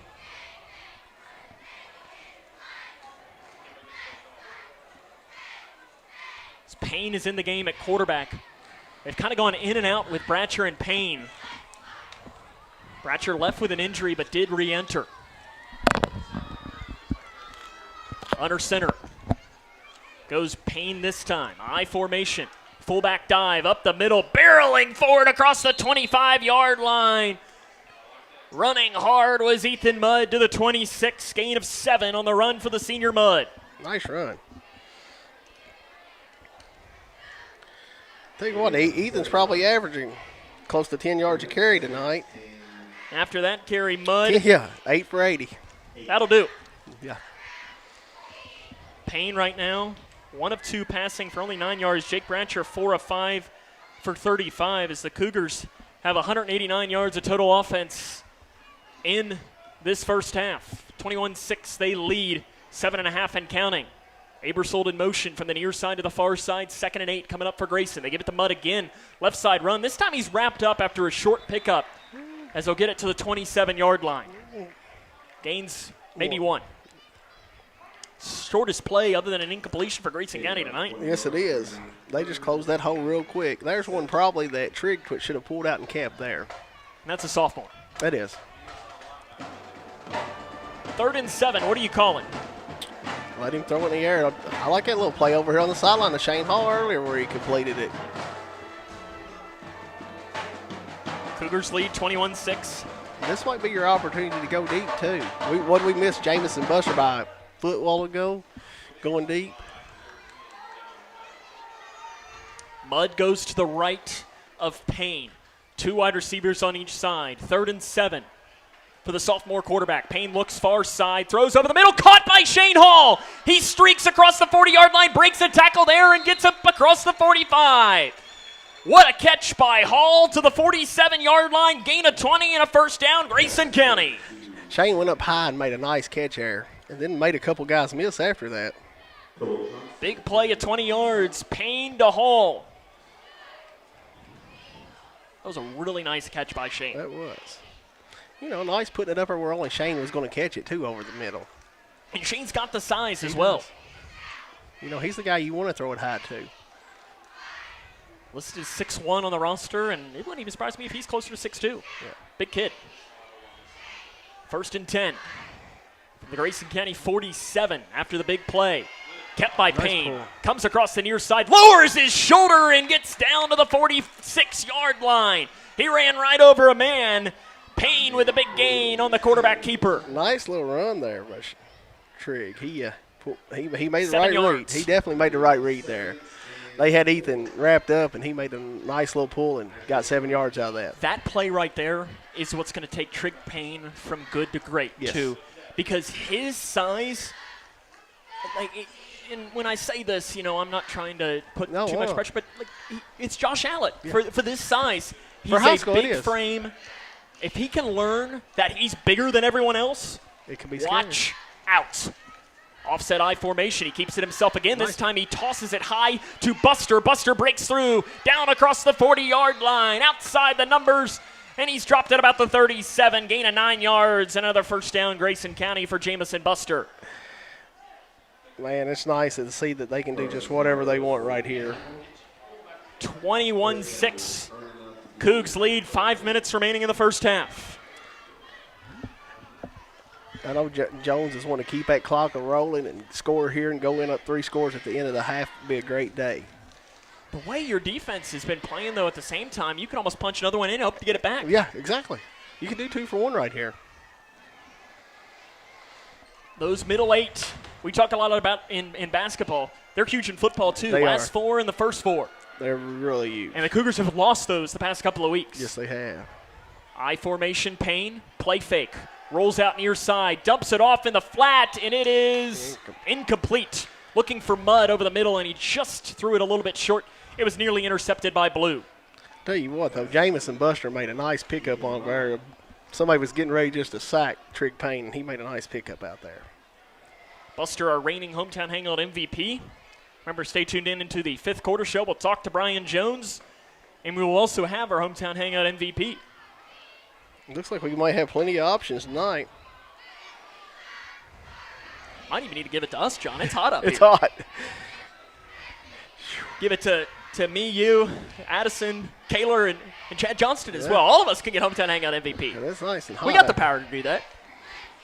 Second and 10 for Grayson. Shotgun formation. Payne. Ohio County showing pressure. Payne hit it as he throws, and it is incomplete. And he had Buster streaking up the field, but he was hit as he threw. He did. If he doesn't get his arm hit there, Buster may have caught that and walked into the end zone. Luckily, it wasn't intercepted as Blue was chasing after. 3rd and 10. Well, you got two shots here to get 10 yards. Cougars up to 226 yards of total offense now in this first half with 4 minutes and 18 seconds left in the quarter. That's hard. Where we're standing, the scoreboard's kind of hard to see tonight. Yeah, we got to dive outside the window. John, if I start falling, you got to grab me. I'll grab you. 3rd down and 10. Play fake. Payne steps up in the pocket, looks over the middle, caught again by Shane Hall, who breaks the tackle across the 30-yard line down to the 20. He's probably going to get half a distance here because I believe this is going to be a face mask. I think it is. It's down to the 19 right now. That's an 18-yard gain for right now.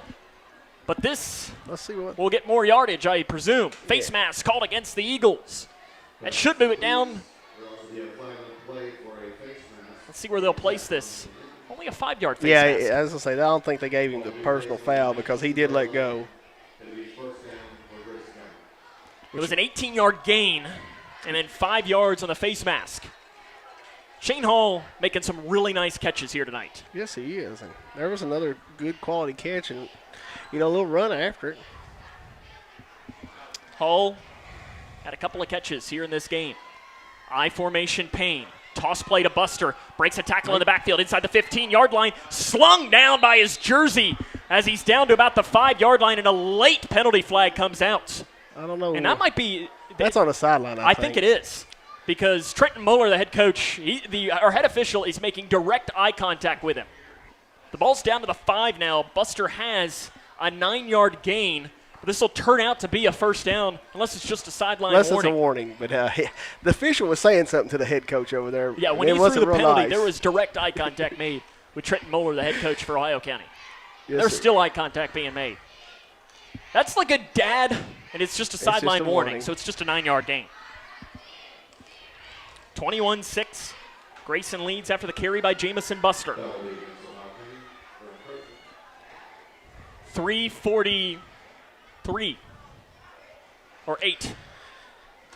I gotta look. It's really hard to see the difference between the 3 and the 8.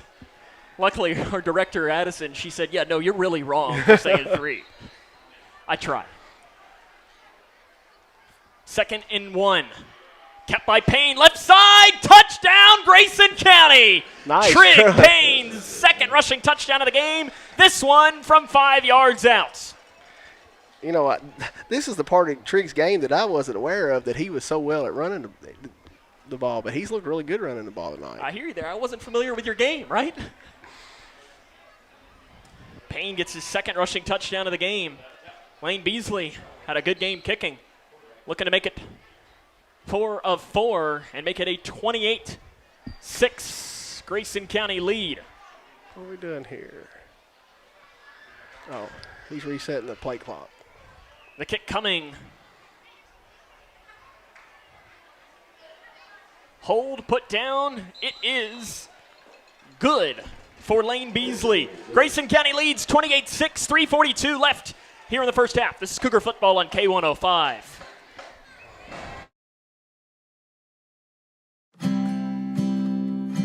Hi, I'm Dr. Ashley Gabbard, internal medicine physician with Owensboro Health. I'd like to talk with women 40 and over about having annual mammograms, even if there is no history of breast cancer in your family. Early detection provides women a strong advantage in fighting breast cancer. Ask your primary care provider for a referral and schedule your screening online at owensborohealth.org/mammogram.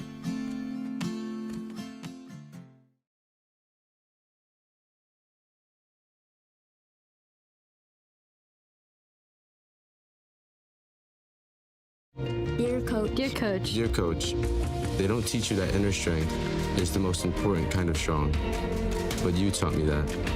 They don't teach you how to build confidence in yourself or how to deal with all the pressures all at once, but you taught me that. First tee was more than golf. It's where I discovered what I'm capable of. You didn't just prepare me for 18 holes. You were preparing Back here to Frank Barnes Stadium. It's all Grayson County in this one, 28-6, 3:42 remaining in this first half. The kick coming from Grayson. This time they're going to boom it deep, and it's caught back at the 7-yard line by the Eagles. Coming across the near side, getting to the 25-yard line, breaking a tackle there, getting up to the 30, carrying tacklers to the 33. Nice return. I believe that's Powers on the return for the Eagles. It is, and who's number 3 now? That is Levi Yeager for Grayson County. Okay, well, I was going to say, that was a nice 23-yard return, but Yeager, I think, is a freshman, and he made a nice tackle there. He is. Levi's real name is Leviticus. Leviticus Yeager is one of the better Grayson County names we've had, as there is an injury on after the play for Ohio County.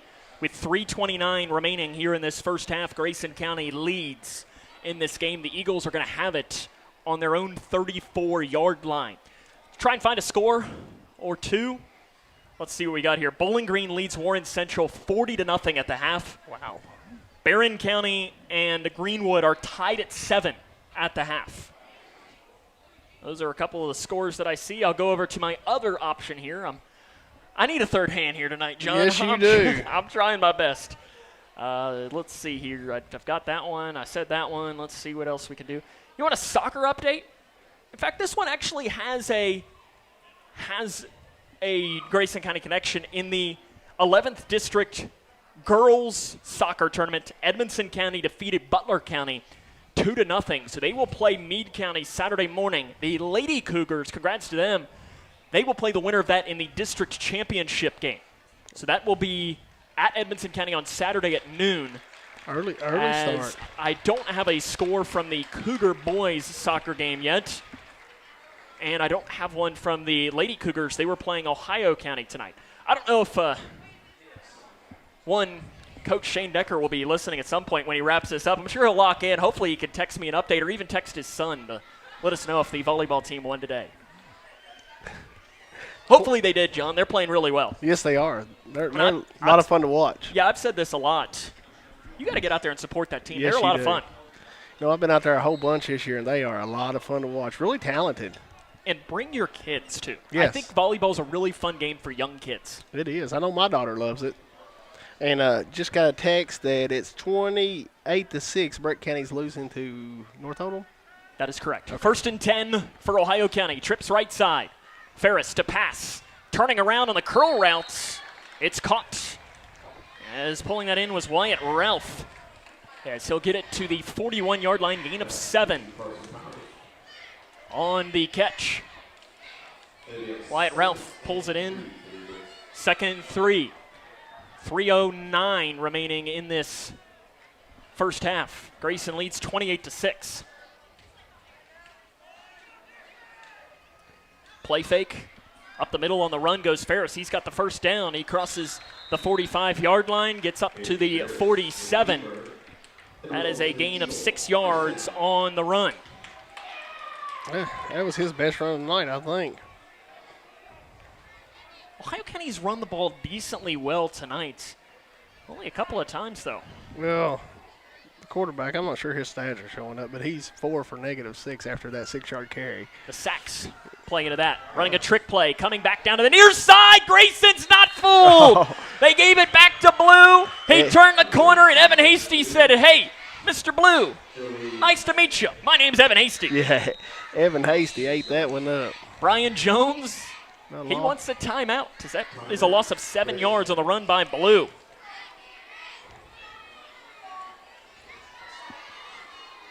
Well, yeah, you want to take that timeout and get the ball back here the way your defense is playing and get the offensive ball back.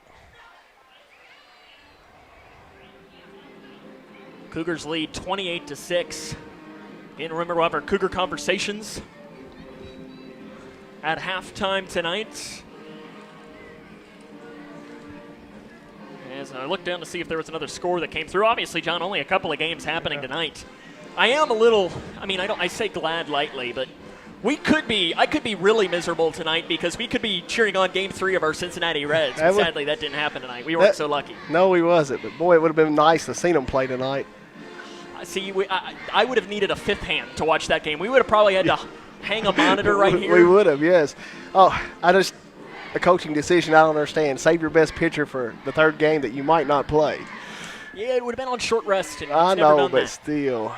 Second and long for Ohio County. Ferris to pass.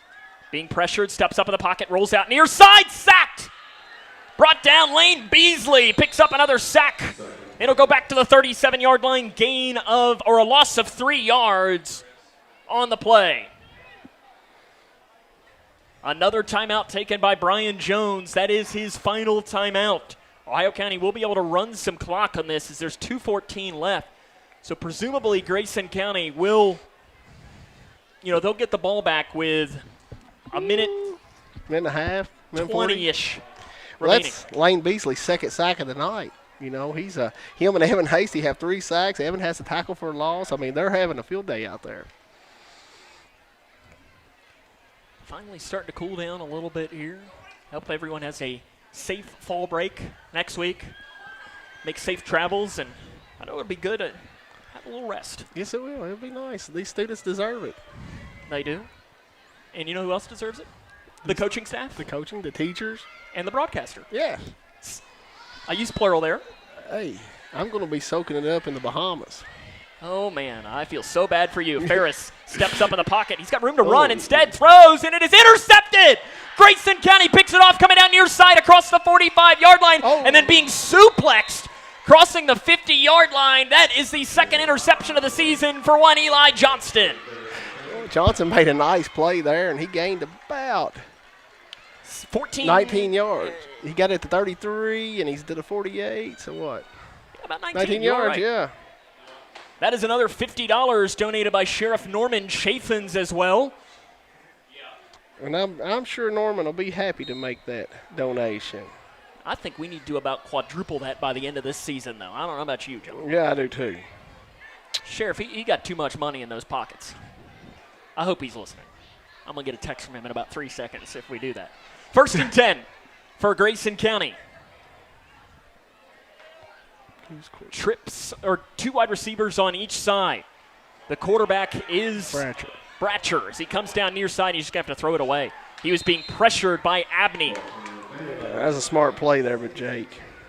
That's what we call self-preservation. Exactly. Especially with Tate Abney, who is probably Ohio County's best defensive player, is chasing you. That's a big man. Yes, it is. He looks like, and he's their tight end, isn't he? Looks like a big lineman. He will be playing college football at the next level. I feel pretty confident about that. He's definitely got the size and ability to be. If he wants to, that is. Bratcher in the shotgun as Cougars have played both quarterbacks tonight. Abersold in motion. Rolling out far side is Bratcher. Sets his feet. He's going to throw deep, looking for Buster, and it is incomplete. Nearly intercepted up that far side by McLean. That'll bring up 3rd down and 10. Cougars have scored on all of their possessions except for one when they fumbled it at the 2. Yes. Really been able to do whatever they want. Yeah, that offense has been able to move the ball. John, I'm right on cue. I get a text from the sheriff. All right. He says, I'm married with grandkids. I've got no money. Well, I hope they keep on getting some interceptions for you, Sheriff. Yes, we do. Maybe you can get John to help you with it, right? Tell him all that money he's saving for not running for re-election, he can spend it here on these Cougars. There you go. You might have to run for re-election someday. Exactly. 3rd and 10. 2 on each side. Showing pressure is Ohio County. Bratcher in the shotgun. Mudd to his left. 3rd down and 10. Bratcher being pressured immediately. Block coming, and Bratcher just has to throw it away. As he was being pressured across the near side by Abney. Decision time here for Brian Jones. 4th and 10 on the Ohio 48. 1:44 to go. Your defense is playing good. I don't think there's no decision here. Go for it. Yeah. We just got to do a little max protection here. This is the first back-to-back plays that the offensive line hasn't looked very good. I think they're showing blitz on, bringing more pressure than we have blockers.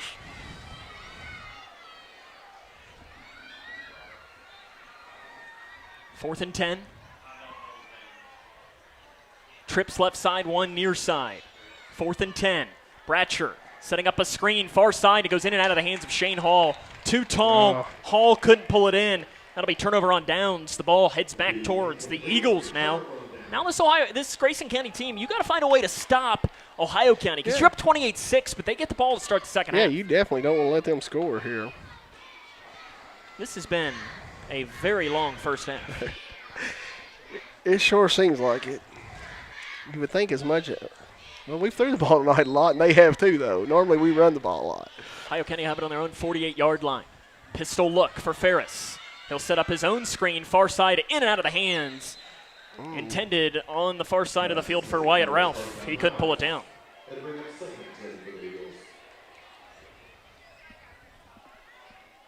Second down, 10 yards. Sam and John with you here from steamy Hartford. Or at least steamy. It's really Frank steamy. Barnes Stadium press box. We might need to step out at halftime and take a breather. Maybe they'll throw us up some hot dogs down there. At least some cold water or something. They might have some in the other room over there. Ferris steps up in the pocket, and he breaks away from a sack in the backfield. Rolling out far side, throwing back across his body, and he finds Tate Abney. Abney crosses the 40-yard line. Gets down to the 38. In there on the tackle for Grayson County. That's Aiden Stewart, the freshman, but not before Ohio County picks up 12 yards and a first down. Or 14 yards, you are correct. Yeah, that was a good play. He broke loose from that sack and just threw it back across his body, which usually is a no-no, and made a good pass. 1:26 left. 28-6 here in this first half. Ohio County took a timeout here.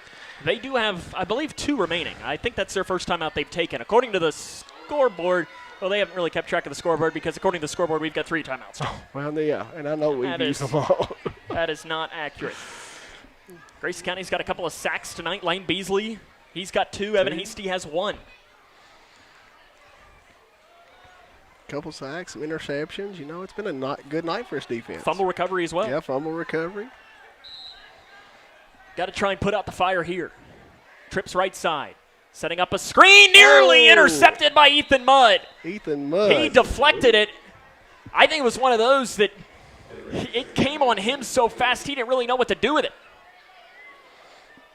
I think that's it. I think he just batted it down instead of trying to catch it. I do look over to the far side. I don't know if you saw that, John, but I think that's Coach True over there. I think he just made a beeline for the field. he was saying, put me in a linebacker. I'm ready. He's ready. I know last night he was ready to get on the basketball court a few times.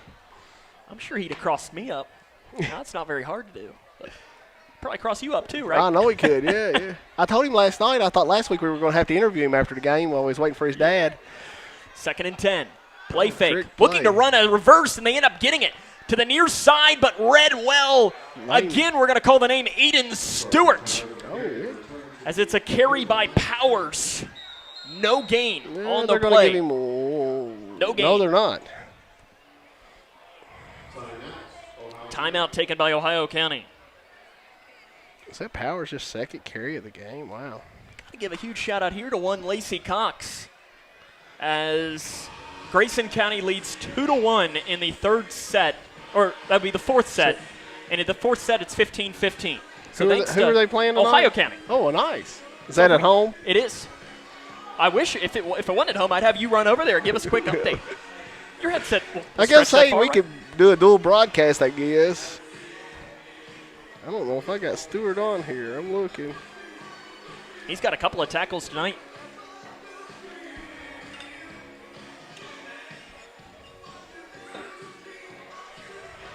I like this, seeing players that I'm not normally having on my play sheet here to make these tackles. Here comes out of the timeout, 3rd and 10. Swing pass, far side Powers, breaks a tackle, breaks a second one. He's near the first down marker, but a yard short, down to the 30-yard line. Powers gains 8, or maybe even 9. Down to the 30. 4th down and about 1.5 for Ohio County. A little over 1 minute left in the first half. The Eagles going to save that final timeout in case they might need it. 2 on each side. And a false start. False start. That is not that's a what backbreaker. They wanted. That's the right tackle. Yeah, when you're the only one to move and you're out in the open hitting your head, you were kind of like the guilty party. And he smashed the turf after he did it. He did. As if to say, ugh, why did I do that? 4th and about 7 here for the Eagles. It makes it a little harder than 4th and 1.5. That's for sure. Uh-oh. Let's see what they're going to come in. That should be a 10-second runoff as well. Yeah, it should. Because the clock was running. It should move it down to 49. But if you're Brian Jones, you don't want that clock runoff. I think you decline the runoff. Well, he can make that decision and say, I do not want this to run off. Yeah. Because it's a decision, but 4th and 7, I think you're putting the trust in your defense. Let's see. Brian Jones can make the decision that he does not want to run it off. I think they're taking it, though, because they're having the coach radio up to the press box. Trenton Muller, the second-year head coach, 0-17 as the head coach of the Eagles. He took over from his grandpa prior to last season. They are going to take 10 seconds off this clock, so it should be down to 49. Got to figure out how to do that, John. Now we got down to 45. It shouldn't be that much. It should be 49. Well, unless they're going to say that. 14-second runoff. Well, that's not right. Unless they say they didn't stop it in time. Oh, well. 4th and 7. I think everybody's ready to go to halftime. I think so, too. It's been a long half. 4th and 7. Trips left side, 1 right side. Press coverage. Whistle blown, and I don't know what that is. I'm not sure either. Too many men on the field? But that's a weird, the side judge. What did he call? No flag. No he flag. says, oh, sorry, my bad. Okay, I was going to say. I didn't see anything. I didn't either. No movement or anything. 4th and 7 for the Eagles. Ferris pump fakes once, throws over the middle, and it was nearly intercepted by Anthony Linton. Couldn't pull it in, but it's a turnover on downs. Anthony Linton may have just dropped the easiest interceptions It's amazing. Sometimes the easiest ones are the hardest ones. Are the hardest ones, yeah. You're not expecting one to hit you right in this number. 41 seconds.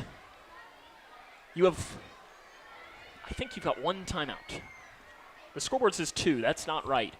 You've got the ball on your own 35. How aggressive? Super aggressive here.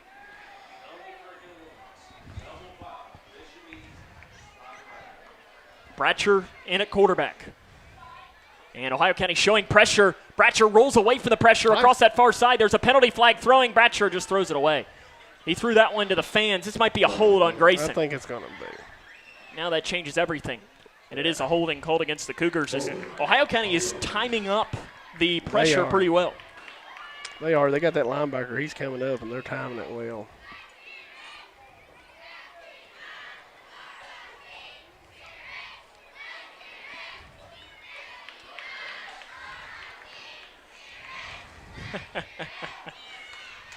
Now I think you just I think you just take this one, run it up the middle, and take it to half.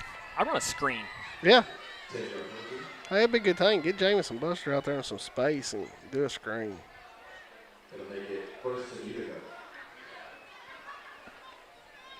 First and 20 for the Cougars after the penalty. They're going to go to the eye. Yeah. And so we're going to hand it to Mudd and go to the half, I would think. 35 seconds remaining in this quarter. Grayson leads 28-6. And that blown up in the backfield.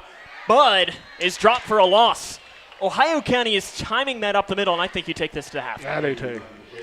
It's a loss of, we'll see where this will be placed. They're going to give him a loss of 4. We've not seen an official placement. I'm just looking at the stick over. No. It's to the 23. It's a loss of 2. Okay.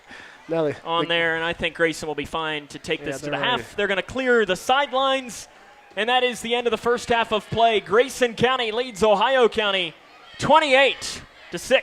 This is Cougar football on K105. Midway Pharmacy is your trusted local partner in health and wellness, offering free delivery so you never have to worry about picking up your medications. The friendly staff knows you by name and is always ready to assist you. Living and raising our families in the same community, they understand your needs. With a wide range of services and personalized care, Midway Pharmacy is here to make your life easier and healthier. Visit or call any countywide location today of Midway Pharmacy.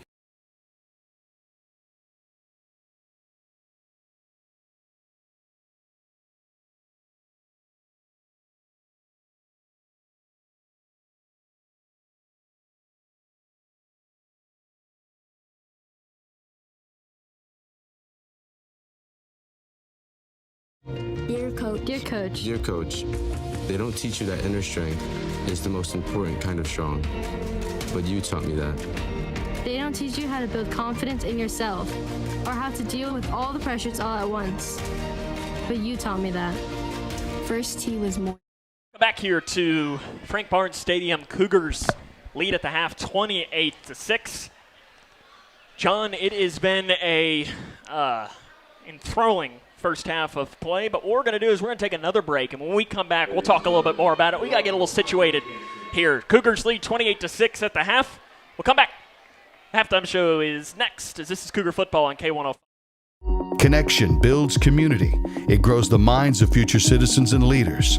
Connection teaches. It encourages. It builds confidence through relationships, through partnerships, through small daily acts, through high-impact programs at all levels. Connection says together, we can. The one thing I know about Grayson County Schools, when you get the right people going in the right direction, anything's possible. We are GC Connected. When I grow up, I want to be a ballerina. Because dancing makes me happy. I get to entertain people, and nothing makes me feel more like me. PI impacts millions of children's lives. Early and accurate diagnosis and treatment gives children like Olivia a chance to achieve their dreams. It takes a great team to put on a show. It also takes a great team of caring people to keep a dream alive. And now my dreams are coming true. For more information, visit our website at info4pi.org. Emma, did you hear? Todd's in the hospital. Who's Todd? He got a collapsed lung from vaping. He thought it was cool. Not cool. Promise you won't vape, Emma. It can lead to a lifelong addiction, and we can't be friends if your lungs collapse. Bogus. Wacky sitcom teens aren't the best people to talk to your kid about vaping. Hey, you got a minute? You are. Start the conversation with your child about vaping today. In small towns, we share everything. Our joys, our struggles, our celebrations. Today, Grayson County shares something special. The hospital where we were born, where we bring our families, where our neighbors care for us, is one of America's top 100 rural hospitals. This is our achievement. This is our hospital. This is home. Owensboro Health Twin Lakes Medical Center. Top 100 care, hometown heart.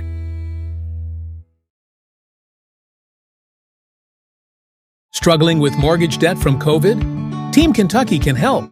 Welcome back here to Frank Barnes Stadium. The Cougars have the lead at the half, 28-6. John, a couple of the quick stats. You got 16.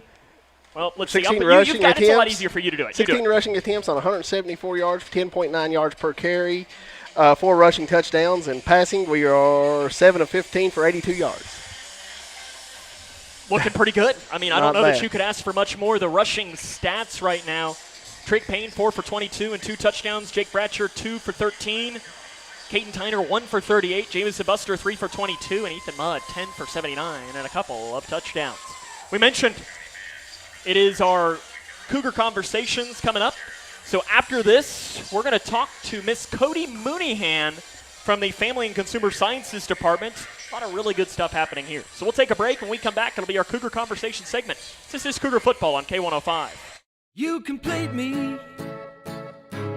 Together we're one. I never want to be without you. Together's more fun. Together we're one.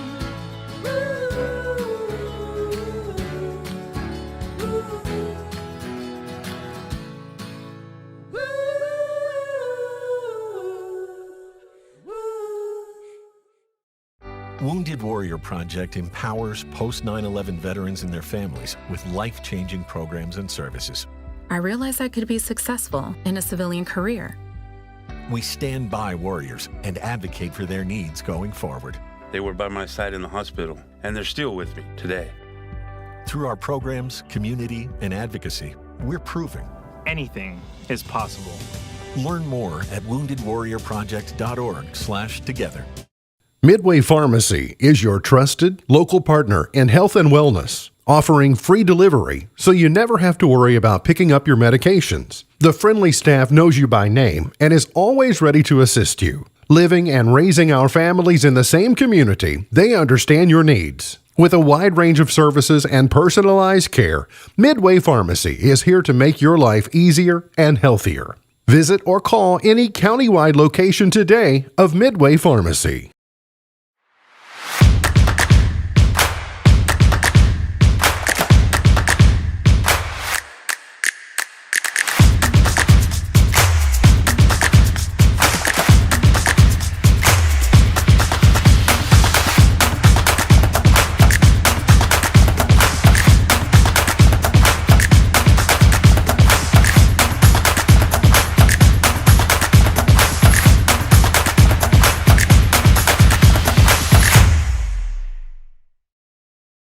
Welcome back to the halftime show here on K105. It's time for another edition of our Cougar Conversations. Today we are talking to Grayson County High School Family and Consumer Sciences teacher Cody Mooneyhan. Teaching. Why was that something you were interested in? Well, I just love kids, and I knew that I wanted to do something with kids at one point, and I got the opportunity in high school to job shadow at a hospital. I thought maybe I wanted to work in pediatrics, and I learned after about 15 hours on service job shadowing that was not going to be something for me, and so I changed my sights towards teaching. Family and Consumer Sciences. I think when I'm sure people listening right now are thinking, oh, they're teaching them how to cook. They're teaching them how to sew. That's about the basics of it. And I know you do that, but I know it's a whole lot more than that. What is Family and Consumer Sciences? So Family and Consumer Sciences is the people-based science. And so really our focus is on making sure that people are kind and can communicate, that are ready for the workforce in whatever career path they decide to choose later on in life. We also want to make sure that they can build a steady home and that they can know the basics of a family and what the family does as a unit and how it functions in society, what our community does for us and what we can do for our community, and then as well as your typical cooking, cleaning, and making sure that they can handle living on their own once they move out. I have to confess a little bit something right now, and I'm almost in a way embarrassed that I even have to admit this, but I hear FCCLA all the time. I know you all wear the red blazers, but I'll be honest with you, I don't really know what it is. Can you explain it to me? Sure. FCCLA is Family, Career, and Community Leaders of America. And years ago, we were the Future Homemakers of America. But we evolved early in the 90s because we wanted to make sure that everybody understood it wasn't just cooking and cleaning and teaching somebody how to be a homemaker. We were preparing kids for real world, real life, and real jobs. And so as we evolved, we have focused more on still family as our central focus. We're the only student-centered organization where family is the central focus. But we really evolved more into the career side and making sure those kids have opportunities for careers in their future. Again, whether that's in culinary arts, in fashion and interior design, it could be in even cosmetics. And so we have a very broad range that we can prepare students for. And so FCCLA is a CTSO that offers that to students where they can compete. They can travel and do leadership workshops. We're getting ready to go to California and take a group of students to do a leadership workshop with Disney. And so they've partnered with us at the national level. And the students get to go behind the scenes at Disney and just really learn how some of their career opportunities focus around FCS content. And so just providing opportunities for kids that they might not normally have. It reminds me in some instances of band, and how I'm going to use this is that you all, like with marching band, the bells will practice during school, and then they get to go out after school, and they get to perform it and practice it in that realm. You get to kind of do the same thing with FCCLA in turning your coursework into that as well, correct? Absolutely. So all CTSOs are intracurricular. So that means that they are part of our standards. It's something that we teach every day. It's required by the state. It's part of our accountability model, but it allows our students to get to take what they've done in the classroom and apply it in the real world. Sometimes it's a job scenario where they have to do research and find out about a career and then implement that in a role play type situation with judges. Sometimes it's hands-on right there on the spot and they're cooking and they have a recipe that they've been given 15 minutes ago and they have to prepare it right there on site in front of chefs and celebrity judges. So it just gives them an opportunity to take what they've learned and the skills that they've had in the classroom and apply it outside. I know, those competitions that you just mentioned. When I was doing some research and preparing for this interview, I was looking on even our own website and saw, they win. And it literally, I just had to keep scrolling. I was like, do they ever lose, it feels like? For you as a teacher, though, is there anything better than seeing your students win? I mean, it's a lot of fun to see them win, but in those losses, you see them learn. And sometimes those tough moments are really the teachable moments that you can take. As a student myself in FCCLA, my first competition, I did not win. And so it just gave me a drive to come back the next year and do it bigger and better. And so I think sometimes those moments are even better than the winning moments because I love to say we won and, we got first place. But when they can walk away with it and know that they're going to be better tomorrow than they were today, I think that's the most important part. I started you off with a loaded question, so I'm going to finish you with one as well. Family and Consumer Sciences, I know, has changed a lot even since you've been here in 2009. Where do you see the next 10 or 15 years of this headed? I think we are still seeing a career shift. And so we look at high demand careers and what's really important. When we first started, teaching was not the high demand career. It wasn't on the radar of jobs that we thought we would need to fill. And so as we see those shifts and we change our curriculum and our program to match that. And so we've done that with the program and the apprenticeship. And I just see us continuing to evolve with the careers. And we want to supply back to our community the employees that they need. And so we want to tailor it to whatever we can to benefit that. So, As always, great things happening here in Grayson County Schools. Thanks for taking the time, as this has been another edition of Cougar Conversations. Remember, the full-length version will be on our YouTube channel tomorrow. So until next time, the halftime show will continue here on K105 after this. Wounded Warrior Project empowers post-9/11 veterans and their families with life-changing programs and services. I realized I could be successful in a civilian career. We stand by warriors and advocate for their needs going forward. They were by my side in the hospital, and they're still with me today. Through our programs, community, and advocacy, we're proving Anything is possible. Learn more at woundedwarriorproject.org/together. Emma, did you hear? Todd's in the hospital. Who's Todd? He got a collapsed lung from vaping. He thought it was cool. Not cool. Promise you won't vape, Emma. It can lead to a lifelong addiction, and we can't be friends if your lungs collapse. Bogus. Wacky sitcom teens aren't the best people to talk to your kid about vaping. Hey, you got a minute? You are. Start the conversation with your child about vaping today.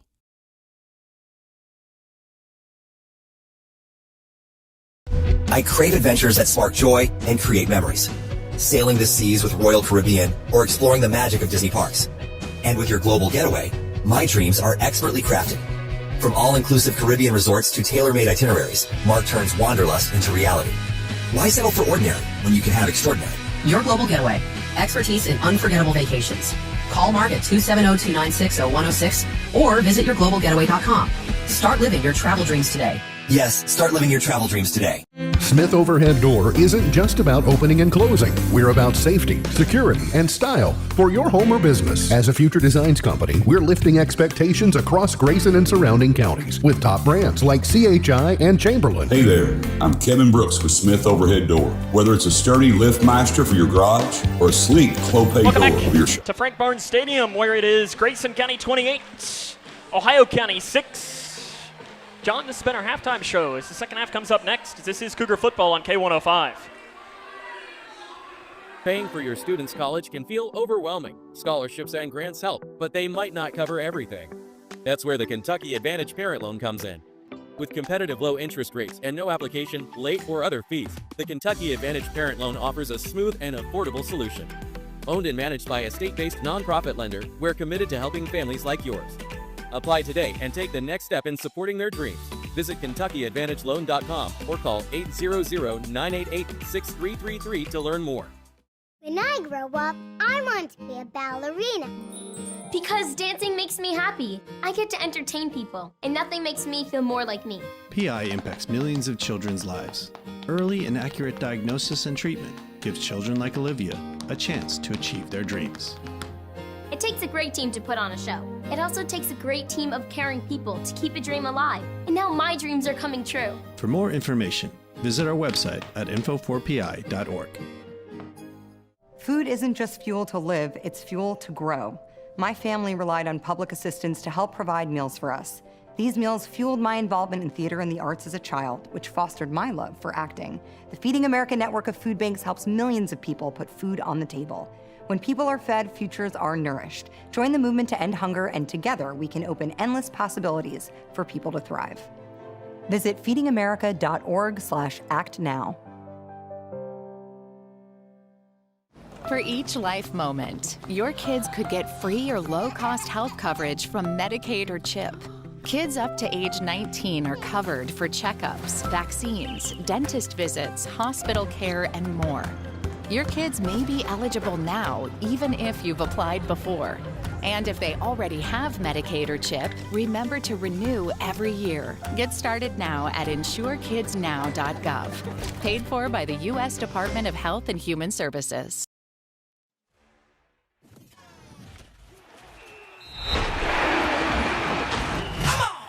Cougar football on K105. Welcome back here to Frank Barnes Stadium, where Grayson County leads 28-6 at the half. Ohio County is set to receive the kick here in this second half of play. Let's give a shout out to Zach here. He's fighting through it tonight, and he's back. So, John, I don't have to run camera anymore. Yeah, glad to see Zach Never been more back. excited. Yeah, hopefully he's eating some nachos right now, which, see, I thought he's been his stomach's been bothering him a little bit, and I thought he said when he left earlier that he was going to go get an ice cream sundae. And I was like, buddy, your stomach's bothering you. That could quite possibly be the last thing you should eat. I thought that's what he said, too, and I thought that's the worst idea ever. But then also I was going to say, where are they selling ice cream sundaes, and how can they send a couple of them up here? Yeah, we would take them. Like some chocolate syrup on mine, some whipped cream, right? Take some caramel whipped cream. Okay, they're added 3 more minutes to the clock. Oh, well, I don't know what that's about. Well, I don't either. I thought we had done the 3-minute warm-up already. We were hurrying back here. I thought we were rushing. We didn't even do much of a halftime show because I thought that. But I do want to thank Cody Mooneyhan for joining us tonight for Cougar Conversations. She did a great job with our interview, and she's doing such a great job with that Family and Consumer Sciences department. I mean, John, you see some of that. And then tomorrow you'll be able to see the full version where she talks a lot about the teacher apprenticeship program, which I don't know how much you know about that, but it's great. It is a great program. I mean, I don't know a whole lot about it, but I know it's been very successful, and I hope we keep continuing getting good success out of that. For you as a board rep, there's nothing you want more than seeing homegrown teachers, man. We and want to keep them you here. need teachers. Yes, we do. With the shortage we've had, with all the different ways to get approved to teach now, I mean, I like seeing this. Again, they put an extra 3 minutes on the clock. I don't really know why. Both teams seem to be ready to go. Yeah, they were. Grayson County was lined up, ready to kick the ball off. Maybe the refs just needed a couple more minutes or something. Maybe they're missing a ref out there or something. I don't know. Or the ambulance left. I don't know if that has anything to do with it or not anymore. Bowling Green leads Warren Central 40-0 at the end of the third quarter now. That's one of the scores that I see that popped through. Give a shout-out to the Grayson County volleyball team. They picked up a 3-1 victory tonight against Ohio County. 21-25. They lost the first set, then 25-14, 25-22, and 25-23. Coach Decker and the Lady Cougars have now won 20 games this year. That's a great season. And the best part is, John, they're not done yet. They're not. They got 3 more regular season games, district tournament. Yeah, I would think that they should be, are they 6-0 in the district? They are. That's what I thought. They'll be the 1 seed. That's still to be decided as to who they'll play down in beautiful Brownsville. Whitesville, didn't look too bad when I watched them play the other night. I will be honest, they're playing one of these songs, John, that apparently there's a dance to it, and I've officially learned I'm old because they're doing a dance, and I didn't know there was even a dance to this song. I was just sitting down here watching the student section do that. I've known I've been old for a long time, but I am definitely old. What age was it where you realized you were old? Probably about 30. See, I'm knocking on it. Yeah. So yeah. But, I felt bad last night. My daughter, I tried to get her to come out on the basketball court and do the worm, and she had no clue what that was. She grittied. She did the gritty. Yeah, she did the gritty. Channeling her inner Jamar Chase. Here we go. Waiting to get ready to start the third quarter of play. Lane Beasley to kick for Grayson County. Couple of returners back very deep. And Beasley does a shorter pooch kick. It's caught at the 39-yard line by Ohio County and wrapped up. Big hit coming around the edge. It's Jace McAllister bringing down the returner, Trigdon Ralph. He got a whole 1-yard gain on that. Nice hit by McAllister. It was real nice. Ohio County going to have it on their own 40-yard line here to start this quarter of play. They trail 28-6. The Eagles offensively in that first half, 96 yards of total offense. They were 7 of 12 through the air for 78 yards. Not a lot of success running the ball, though, and that's pretty much what we expected. Ferris to pass on a curl route, intercepted! Caden Tyner down the near sideline, and he sidesteps the sideline. He's in the end zone. Touchdown, Grayson County! The first defensive touchdown in 4 years goes to Caden Tyner. 46-yard return, man, for a nice touchdown. He tight-roped that sideline, Sam, and looked really good running that one in. The interception return to the house for Tyner. There's one that Sheriff Chaffins will be happy to donate to right there. You are right. That is now the second interception of the game. $200 now out of the pocket of one Sheriff Chaffins.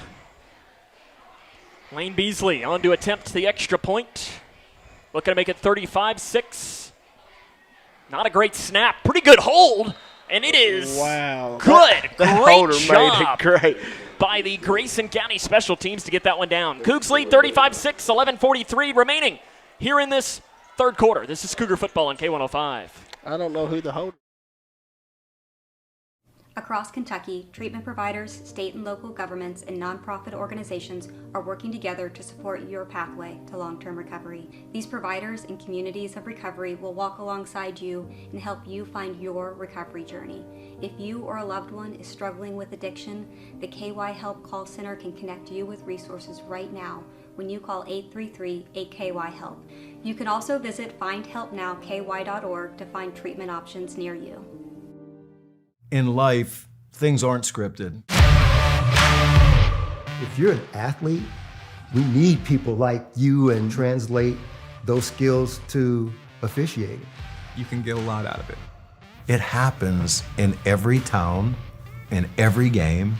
We never have a perfect game, but the rewards always outweigh the negativities.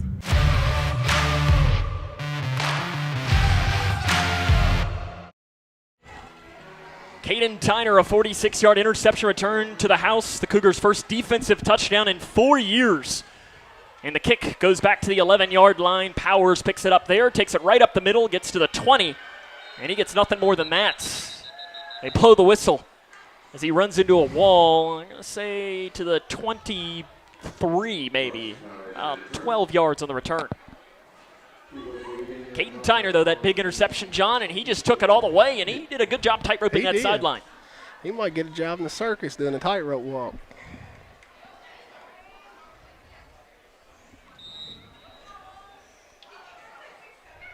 I know they used to do and I don't know if it's still a thing. I think they called it ILPs when I was in school. Our director and camera operator, they're looking at me like crazy. But you would take like a quiz as there's a high snap. Ferris gives it a run to Powers, right side. Nice run. Carries up across the 25-yard line. Camden Cornwell brings down Powers to about the 30. It's a gain of 6 yards. But what that was, John, is you would take like a quiz or something, and it would say at the end, it would give you jobs that you would be classified for. And I remember the one I'd always get was a clown. So you mentioning the circus, I was thinking about that. I was like, oh. I remember those tests pretty much they am would a do. clown. Maybe not the way that they probably thought I was. Another run for Powers, right side counter, and he's dropped. Loss on the play. Nice tackle, Ethan Mudd. Tackle for a loss, and it's a 2-yard loss I for think they're Powers. going to give him about a 4. It went from the 30 to the 28. Oh, yeah, 30. My math again, I'm bad. It's been a long night. It has. We still got a whole lot of football left, and the Cougars can put us in a running clock. I was going to say, let's hope we do that next touchdown, right? 35, so it's 35-6. Next touchdown would hopefully start moving that clock. 2 on each side. 3rd down and 7 for Ohio County. Ferris rolls out far side, keeps the eyes up. He's throwing deep as a receiver, incomplete. So it's intended over that far side for Eli Warren. Warren couldn't bring it down, though, and decision here for Ohio County. You're on your own 28-yard line. You're down 35-6. What are you doing, John? Well, you're down 35-6. You got to score points, but if you don't get it here, you're in a running clock, more than likely. Now they're going to punt. Defense, though, has really had no answer for Grayson County at all tonight. They are going to punt, but hey, who says they're not going to be a fake here? Is this the first punt of the night, Sam? There was a punt earlier. Oh, yeah, the little quarterback pooch punt thing. Pretty good one of about 38 yards. Yeah, it was. They do a check with me at the sideline. You got to be ready for a fake. And it is booted away. Another booming punt. Caden Tyner backpedals and catches it at his own 31-yard line. Tyner breaks a tackle at the 40-yard line. He has a space up this near side, dives up across the 50-yard line. A return of about 19 yards for Tyner. That's a 41-yard punt, Sam. That's a heck of a punt. It was a really good punt. Now, Yes, it good was. return as well. It was almost one of those. It was too good of a punt because his punt team wasn't down to make the tackle. No, they wasn't. He didn't give them time to get there. Cougars have it. 10-11 remaining in this third quarter of play. A touchdown would put us in a running clock scenario. Shotgun formation for Grayson County. It is Bratcher into the game. He keeps it himself. No, he's going to toss it at the last second up to that far side on the option run. That's Ethan Mudd down across the 40-yard line, down to the 34. Bratcher was hit almost immediately on contact. He tried to throw it over top of the defender, ended up letting the defender go by, and then tossed it. Really nice play as it's down to the 33, 17-yard gain. That was a nice play by Jake. Couple of really quick scores. Bowling Green 47, Warren Central 0. Final score, Barron County leads Greenwood 17-14 into the third quarter. Did you say Barron's leading? Barron is leading by 3. 1st and 10, Grayson from the 33-yard line. Pistol for the Cougars. Bratcher on the give, gives it to Mudd. Big hole up the middle to the 30-yard line, bounces it to the near side. He's across the 20-yard line, carrying tacklers down to the 14-yard line on the run. After the play, Jamycen Buster had his helmet thrown off by an Ohio County player. Now they're counting to go off the field. It's 19 yards. That should have been a flag there. Buster's probably saying, hey, these don't fall off. No, the guy just grabbed it and threw it off. And then he gets penalized by having to leave the field.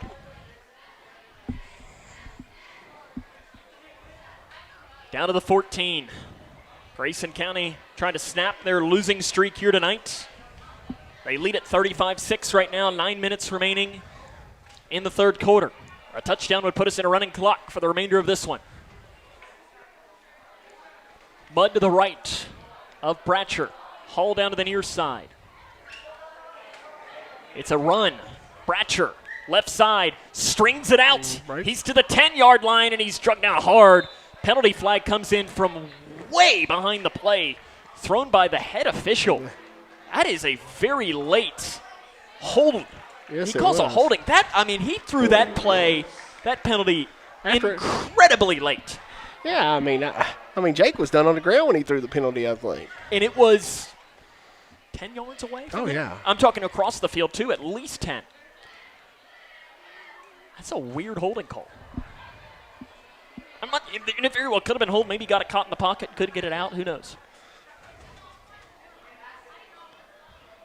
Moving it back to the 21. It is a 7-yard penalty.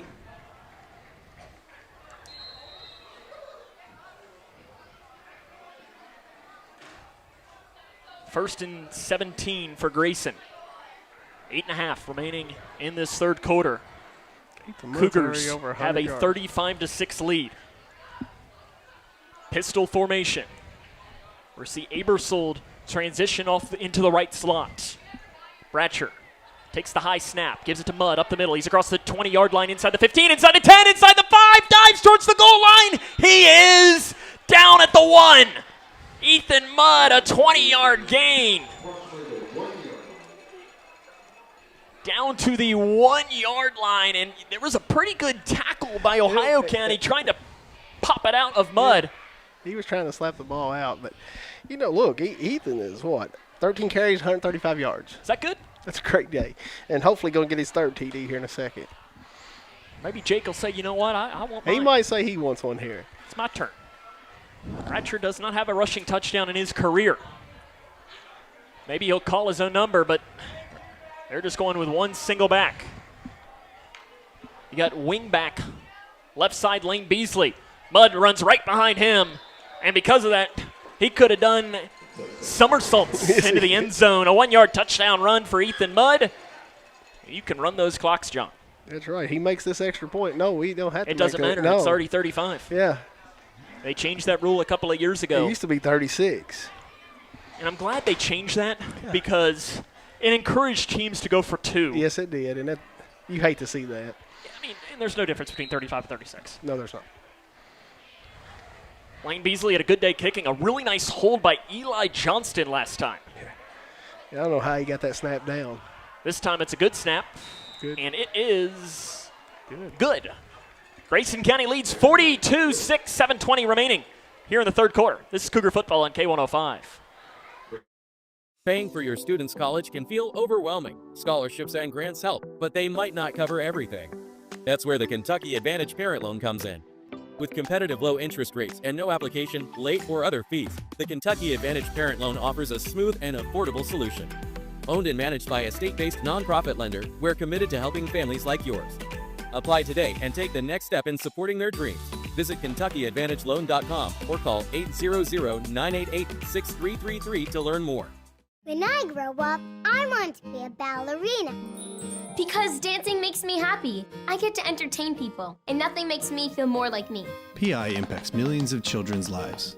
Early and accurate diagnosis and treatment gives children like Olivia a chance to achieve their dreams. It takes a great team to put on a show. It also takes a great team of caring people to keep a dream alive. And now my dreams are coming true. For more information, visit our website at info4pi.org. To the field, and it's caught over the shoulder at the 5-yard line by Powers. Powers comes up near side. We're going to have a penalty on Ohio County as Powers is dropped at the 8-yard line. Another penalty flag comes in. Laundry left and right on the field. And we'll see where this will end up being. There is going to be an illegal blindside block called against Ohio County. At least should be. Should be, yes. And I think there's a hold probably on the other side of the field. I'm worried that there might be a face mask on the tackle. Oh, okay. We'll see, though. It should be an illegal crackback block on Ohio. Going away from the play. They're going to call that one every time. Those are the plays that they're really trying to clean up football on because you see some of the biggest hits on that. And I know older football fans think that's football, but at the same time, that's where you see so many injuries. It is. Let's see what the calls are. They're going to talk this over. I remember getting a concussion on that play. Oh, I bet. On a kickoff like that, getting blindsided. Did you play for Coach Embry? I played for, Coach Embry and Coach Clark. Okay. I haven't seen Danny Clark comment this year. He sometimes watches these Thursday games because he's coaching down there. Danny, if you're watching, drop us a comment. He's probably soaking up the beach right now. Oh, he probably is. Or he might be preparing for a football game tomorrow night. That's I think right. he's still coaching down there. I think so. Let's see what the calls are. Holding called against Ohio County. Holding called against Ohio County. And first down. I guess it really doesn't matter, John. It's a half a distance anyways. And Ohio County is going to have it at their own 4. And we should be in a running clock for the remainder of this game. Yes, we should. They should be running it. They have not started running it yet. I guess they'll wait until the play starts. What are we talking here? Come on, guys. In a lot of ways here, it's saying, okay, come on. Let's play the game. I got a feeling this coach going to get an early exit if he don't watch it. Here we go. From their own 4-yard line, 1st and 10 for Ohio County. Run. Right side. Bottled up immediately and driven backward. Near side line judge giving a generous spot. Nice spot, yeah. He gave him, about a yard? I believe that carry was given to Peach. Weston Peach, the sophomore. They're going to give him 2 yards. Wow, that's a real generous spot because Tristan Brooks was right there to shut that hole up. Clock running, 42-6. Cougars will presumably improve to 3-3 before the bye week. Should be a false start. Ferris runs, and he is sacked. Coming across the knee. They might end up saying no gain. They're going to give him no gain. That was almost another sack for Lane Beasley. No gain on the play. And we have an injury for Grayson County now on that line of scrimmage. We'll try to see who that is down for the Cougars. I can't quite make out the number to see who it might be for Grayson. Trainer Scott Ballman working on him. Head coach Brian Jones walking out. For Jones, tonight would be win number 35 as the Cougar head coach in his 47th of his career. Of course, previously the head coach at Todd County Central. He was promoted to head coach prior to the 2020 Evan season. Hasty. It was Evan Hasty down. Hopefully Evan is okay. Yeah, because Evans had a really good game He defensively tonight. This is one of these, John, where we're happy because it makes it hard to pick a hometown hang on It MVP does. because there could be multiple tonight. Now, we could have 4 or 5 candidates tonight. I do want to make sure, too, we give a big shout-out to Mr. Spirit. He's watching at home. Glad to see that. And I know I saw in a play earlier, he apparently jumped out of his seat. He was so happy. That probably was that interception for a touchdown return. I think it was the first play of the game, oh, maybe. the reverse. Oh, okay. But he's probably jumped out of his seat a couple of times. And Mr. Spirit, we hope to see you at a game here real soon. 3rd and 8 for Ohio County. Ferris to pass. He steps up in the pocket. He's got room to run if he wants. He floats it up the seam, incomplete. It was intended for McLean, and if he'd have gotten him, he'd have had a whole lot of space to work. That would have been a 94-yard touchdown. Yes. I'll tell you what, he threw that about 45, 50 yards in the air. Stepped up in the pocket.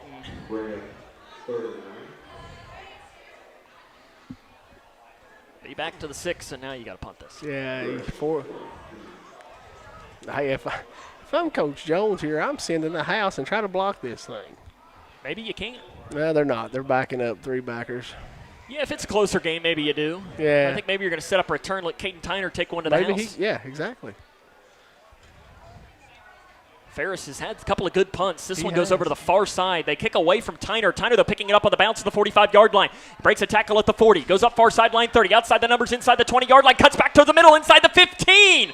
Nice return for Caden Tyner. He's had himself a nice game. He's down to the 12-yard line. 38-yard punt and a 33-yard return. That will do. Yeah, it will. 4:30 remaining in the game. Cougs lead 42-6. And they'll have it on the 12, trying to punch a couple more scores in here. You know, I'm curious of getting another update of that Barron County game. I'm sure you're the same way, John. Yeah, I am. That's probably the most intriguing game for us tonight, that's for sure. 1st and 10. Bobbling the snap is Payne. Into the game, a quarterback, and now he fumbles, and it looks like it's recovered by Abney. So he was thrown down from behind. Penalty flags come in. Payne slow to get up after the play. Yeah, and right now I think it's Ohio County ball, but there are multiple penalty flags on the play. I'm not sure. I think 10 came by and maybe got a little extra contact on Payne while he was laying on the ground. Let's see what it is. Ohio County trying to plead their case. I don't see Ferris coming onto the field, so presumably Payne hobbling off. Hopefully he's okay. Let's see what this is. Well, nope, the offense is coming onto the field for Ohio County. We've yet to see an official signal. And it appears it's on Grayson. I think we're probably going to have a hold on Grayson, maybe, and then an extra after the ball, I'm thinking. Let's see. Holding called against Grayson County. Declined. Okay. And he's saying something else. Personal foul after the play was over on Grayson County. Oh, wow. I didn't see that. I didn't either. So Payne fumbles on the first play.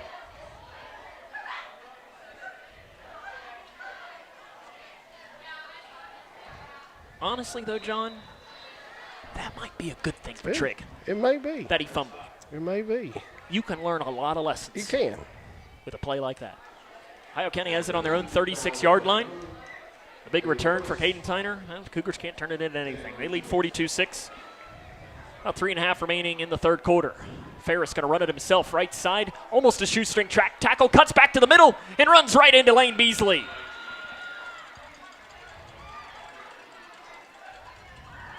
Lane Beasley and Aiden Stewart. And on the tackle, we've called Aiden Stewart's name I was going to say Stewart, tonight. I think, made the first contact there. Stewart, only a freshman. He's going to be a good player. He is. You know, we've got a few freshmen that's playing in the game tonight, and we've called their name. And this is not a we're up 42-6. Let's get a couple freshmen in there to get some moments. This is he's earned his moments. Stewart and Yeager both have earned their moments here tonight. Charlie McClure also in there for Grayson County. I'm glad to see him get some of these younger guys in, get some experience in. You never know when you might need them. No. 2nd and 8 for Ohio County. Ferris steps up, far side, looking for Abney, incomplete. Reach that hand out there, and Jamycen Buster puts the seatbelt in. He says, "You're not getting that." It's one of those two. Buster did a good job with did. that. He celebrated, but what he did is he looked towards his sideline to do it. Yeah. Don't look at the other player. That's Exactly. taunting. Don't want to get a 15-yard penalty there for taunting. No, because that probably means you run on Monday. It well, does. I guess next Monday. And it probably means you're sitting over the rest of the game, this late in the game. And I'm sure probably Brian Jones doesn't love those. 3rd and 8. 2 minutes remaining in the third quarter. Grayson leads 42-6. Play fake. Ferris being chased by the birthday boy, Will Vincent. Ferris takes it up that far side, and he's swung down out of bounds at the 40-yard line. Maddox Anderson chased him down there. Will Vincent was in there as well. Yeah, he was. Happy birthday to Will, too. Yes, happy birthday, Will. Celebrating. I'm Facebook friends with him, John, and it said, as that is a gain of 2 yards on the run, it said Will's 26 today. Oh, wow. I don't think that's right. I don't think he'd be able to play. No, he'd be a little ineligible. I'm presuming he's 18 today, so happy birthday to Will. And I'm sure, knowing what I know about Will, there's nothing he wanted more than a birthday victory. I'm sure. I bet Mom Jessica's got him a big cake fixed for the day, too. She can make some She can cakes. make some beautiful cakes. I've never tried one, but they look delicious. They do. 4th down run. Ferris. He's slung down and almost got it, but he's going to be a yard short. He got 5. He was going to be 4 or 5 yards short, but the second effort dove, but he's a yard short. Turnover on downs. Yeah, I think Aiden Stewart just about slung him past the first down marker.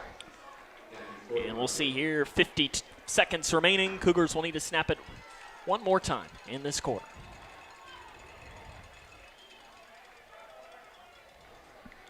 They'll have it on the Ohio County 45-yard line.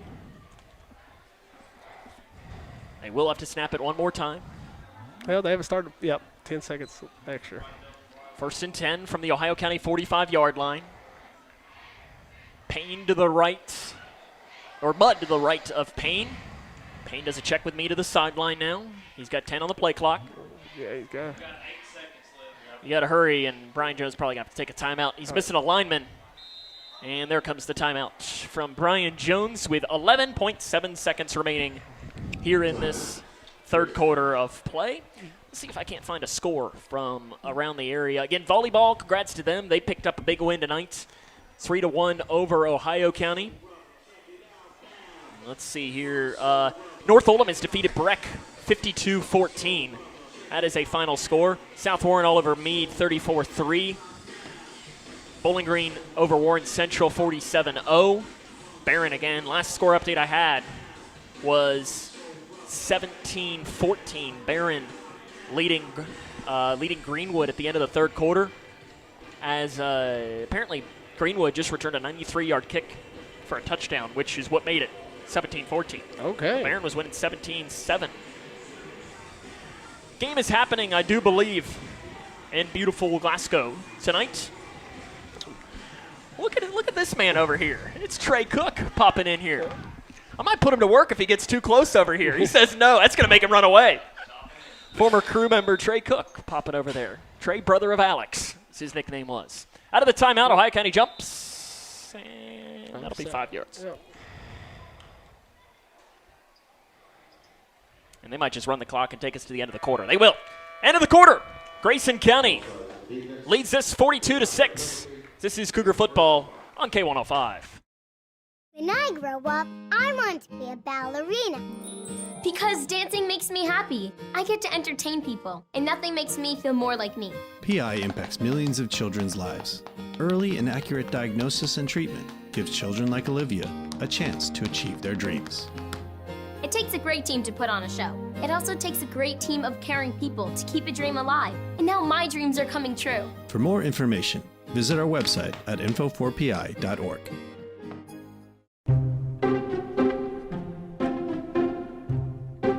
When garbage is thrown on the ground, tossed out a car window, illegally dumped, or poured down storm drains, it all ends up in our streams and lakes. Which means that pretty soon we'll be reeling in more trash than fish. Do your part to keep our new Kentucky home clean. Thanks, Team Kentucky. Welcome back to Hartford. Grayson leads 42-6 as we start the fourth quarter. Sam and John with you. Remember, no game next week. We'll be back 2 weeks. We get to be back at home. Yes, it'd be nice to be in back our nice at press home. box, air conditioned. Even though we might not need the air conditioning. Maybe not, but next week or might 2 need weeks. the heat. You never know. You never know. It is Kentucky. 1st and 5 for Grayson from the Ohio County 40. They lead 42-6. Payne has Mudd behind him. Gives it to Mudd up the middle. Mudd hits the 40-yard line. Turns back at the 35. Runs over a tackler down to the 30. 10 yards on the gain for Ethan Mudd. Ethan continues to have a big game on the ground. Sure. That is now 15 carries for 146 yards. And not one, not two, but 3 touchdowns for Mudd. Will that do? That'll do. That'll do. I think that will. Maybe we can get that the next couple of weeks as well. Let's hope so. You know, I'm sure this is a career game for him. It is, without question. You know, filling the hole left by Caden Hanshaw is challenging for Grayson, and it is a group of players that you're going to look to fill that. And it's no secret that the offense has struggled these last couple of weeks, and, you know, you're better than Ohio County. You're doing what you should do to them, but you need to do what you should do to teams. Yeah, and maybe this helps you figure out the problems we've had in the last couple of weeks. Payne to the pistol, gives it to Buster. Buster hits the right side. No gain. As he goes to that right side, Gage Abney brings down for no gain for Buster.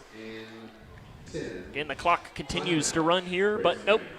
Brian Jones wants a timeout. He clearly saw something on offense that he did not like. We'll take it with him. Cougars lead 42-6. It's Cougar football on K105. Measles cases are on the rise, but there's good news. The MMR vaccine is the safest way to protect yourself and your community from measles, mumps, and rubella. Measles isn't just a rash. It can lead to serious health issues like pneumonia and brain swelling, even in healthy kids. That's why doctors recommend 2 MMR doses for lifelong protection. And cost shouldn't be a barrier. Many vaccines are free, even without insurance. Call 855-598-2246 to find a provider near you. This message is paid for by Kentucky Voices for Health, the Kentucky Broadcasters Association, and this station. Did you hear? Todd's in the hospital. Who's Todd? He got a collapsed lung from vaping. He thought it was cool. Not cool. Promise you won't vape, Emma. It can lead to a lifelong addiction, and we can't be friends if your lungs collapse. Bogus. Wacky sitcom teens aren't the best people to talk to your kid about vaping. Hey, you got a minute? You are. Start the conversation with your child about vaping today. 2nd down and 10 for Grayson. Run for Jamycen Buster. He gets to the 30-yard line inside the 25. Outside the numbers, inside the 10. Cuts back towards, and he's brought down from behind inside the 10-yard line. Down to the 7. Jamycen Buster gains 23 on the carry. Nice run for Buster after having one that was no gain. Cougars lead 42-6. Under 10.5 to play here in this football game. I'm Sam Hayes, John. Jameson made a nice little cutback there to He get did. 3 or 4 more yards, I think. Jameson's just one of those players you got to find a way to get him the ball. Get him the ball and get him out in space. He's fast, athletic, like a young Taylor Decker out there. 1st down and goal from the 7. Pistol look.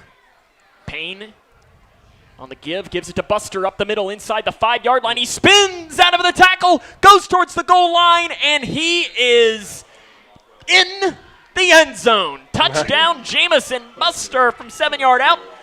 Put a spin cycle on him. Yes, he did. Nice move. 9:37 remaining in this game. Cougs now lead 48-6. And Lane Beasley's had a good day.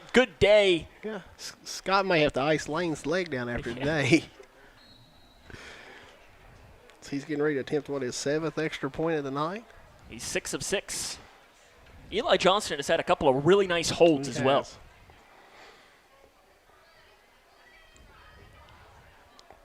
Snap coming, and that one does not get there. It is short. We'll wear that one, John. Yeah, that one's on us. That one's on us. I'm not sure that there shouldn't have been an offsides over here, though. It was close. 48-6, Grayson leads. That's probably one of those, though, that if this was a close game, yeah, you'd maybe call that. Maybe these officials are thinking, you know what, it's a little warm tonight. Maybe they might be doing another game tomorrow, you know? Yeah, good possibility tonight that they're going to get another game tomorrow.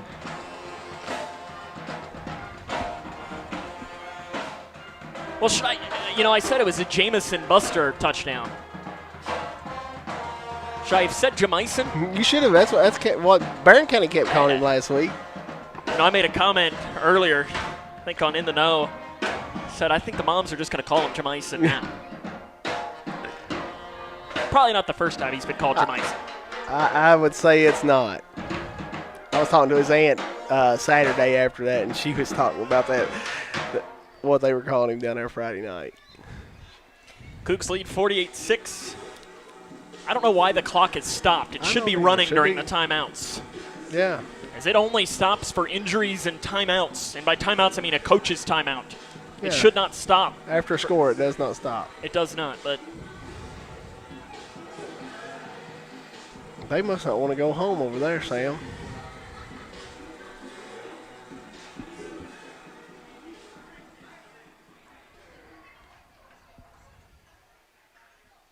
kick coming for Grayson County. It'll be Lane Beasley.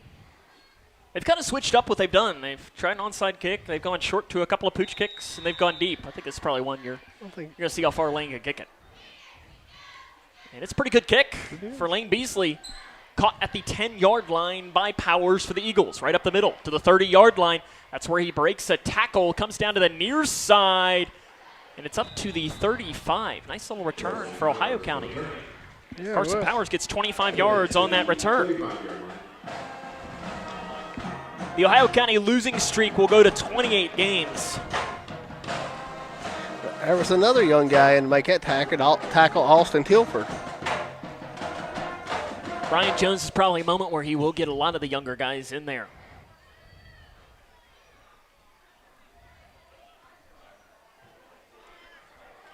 Ohio County has it on their own 35-yard line. See if the Eagles, it looks like they might have a new quarterback into the game. Or is this Wildcat? Trey Abney is back there. It is Abney playing Wildcat quarterback. He runs right up the middle. Gets it to the 40-yard line. That's a gain of 5 yards. Abney is a big frame. I think he'd be a perfect Wildcat quarterback. Yeah. Gains 5 on the carry.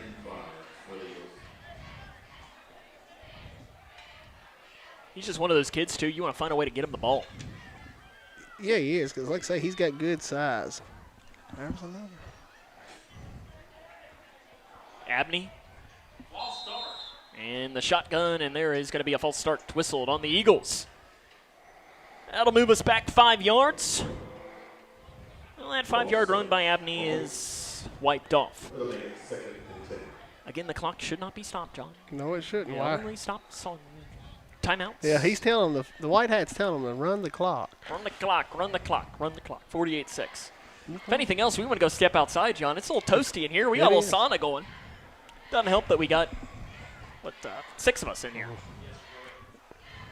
Run by Abney, up the middle, runs into a tackler, but runs over and gets to the 40-yard line. So at 5 yards, it's gained right back. 5 yards, bringing up third and 5. As that was in there on the tackle for Grayson County, we're going to call the name Kyle Fentress on that tackle. Well, it's a good problem. I've ran out of spots to put new guys' names, so I guess that's a good problem to have. 3rd down and 5 for Ohio County. Abney again, Wildcat quarterback. They're just running it right up the middle. Nope, they run a trick play as they give it off to Ferris on the sweep play. Far side, he turns back to the middle. He's got blockers, and Ferris is not going to get to the first down marker. Really nice tackle, game tackling by Grayson County. It'll make it 4th and 1. First man to make contact, Jack Bowman. There, I talked to Jack a little bit earlier. He said, "I'm gonna play tonight." Yeah. I said, "You gonna get a sack?" He said, "Oh yeah." That works though too. It does. It does. Jack Bowman's a good kid. Glad to see him getting some playing time tonight. Of course, the little brother of Peyton Bowman on the basketball team. But as there's a run up the middle, Wildcat run, Abney's going to pick up the first down and gain a couple of more. See, he corrected me, and he said, "No, I'm her younger brother. I'm taller than her." Exactly, he is. And as I told him, I said, "Listen, I have a younger brother and a little brother that is taller than me, but he is still my little brother. I still know his weaknesses. But, yeah, I coached Jack in junior pro basketball a couple years. Good kid. Taught him everything you know? Yeah, I taught him everything you know. First Jack's and 10. a really good little football player, though. Yeah, he's going to be playing a lot. Abney throws over the middle, incomplete. Intended for Blue. It goes in and out of his hands. Blue smacking his helmet. It's Abney's first pass. He knew he missed that one.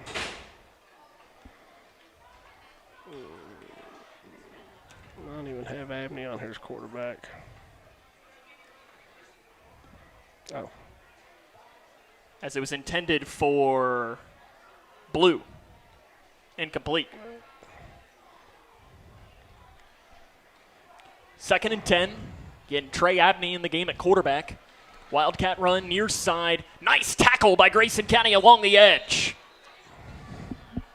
Levi Yeager in the vicinity, but the first hit was laid down. Hunter Lee, I think, number 30. Jordan Hudspeth, too, Jordan as Hudspeth. well. Yeah, like I say, we're calling all kinds of names.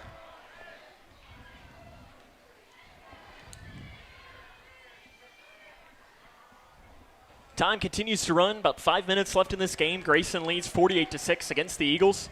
Cougars will be 3-3 off before heading to home to play Warren Central next week. They again give it to Ferris, who's hit as he throws over the middle. Nice catch made by Warren. He's inside the 35-yard line, and he's inside the end zone. Touchdown, Ohio County. Slowing down, though, was Warren for some reason, allowed Grayson County to catch up. So it was another reverse. Warren throws it, though, for a 51-yard touchdown. Yeah, it was a nice little trick play, and Warren was wide open. Nice catch, too. Yes, it was. 4:42 left. You know, that happens sometimes. You know, a little trick play. You got some younger players in, but he did make a nice play on that. Kick coming. Ohio County 0 of 1 on PATs tonight. Johnston is the kicker, and he looks like he got it. He got it. And he did. It is now 48-13. Ohio County has scored. We'll take a break because this is Cougar football on K105. Hi, I'm Dr. Ashley Gabbard, internal medicine physician with Owensboro Health. I'd like to talk with women 40 and over about having annual mammograms, even if there is no history of breast cancer in your family. Early detection provides women a strong advantage in fighting breast cancer. Ask your primary care provider for a referral and schedule your screening online at owensborohealth.org/mammogram. Dear Coach. Dear Coach. Dear Coach, they don't teach you that inner strength is the most important kind of strong, but you taught me that. They don't teach you how to build confidence in yourself or how to deal with all the pressures all at once, but you taught me that. First tee was more than golf. It's where I discovered what I'm capable of. You didn't just prepare me for 18 holes. You were preparing me for every day of my life. Learn more at firsttee.org.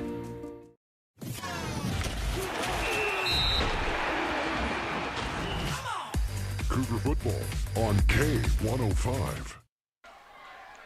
Ohio County to kick away. Final score, Greenwood wins 21-17 against Barron County. The Gators and Purples are now tied at 2-0 in the district. Kick goes over the head. Jamycen Buster, it rolls, it keeps rolling. Buster is going to have to pick it up at his own 3-yard line. Puts a hand in the turf as he crosses the 10-yard line, and he's slung down at the 16. And that's going to be a penalty. Yeah, I mean, that was unnecessary. Yeah, it was not a great tackle by Ohio County on that far side. As Buster was, he took him, he kind of spun him and slung him down. That's a way to get a player hurt. Yes, and in a game that is out of hand, 48-13, that's the last thing anybody really wants. 4:10 remaining in the game. Let's go move it. Let's see where this will place it. Should move it 15 yards up, so 31-32. They're going to place this at the 33 for Grayson. 1st and 10.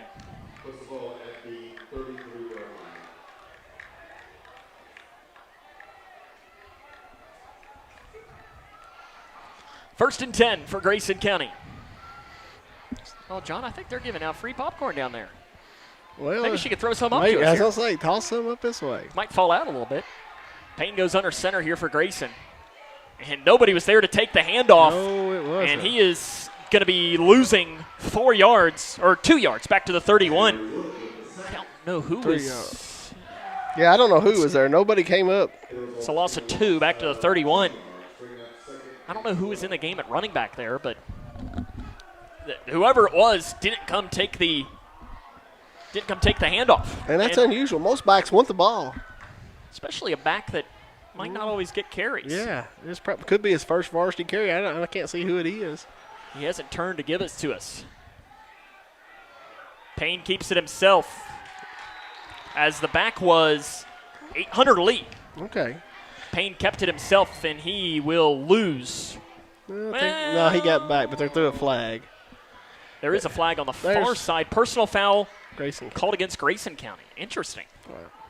That is one there, though, that I do think that Trigg should have gave the ball to the fullback. Yes, and part of that is he's got to learn how to play quarterback. You know, he's probably came from middle school where he threw the ball a lot and probably never did have to play a lot of option, chop block. Time continues to run, 2:10 and counting. But I tell you what, I think he's had a really good game today. Yeah, we got a couple of candidates for MVP. Move it back to the 16. I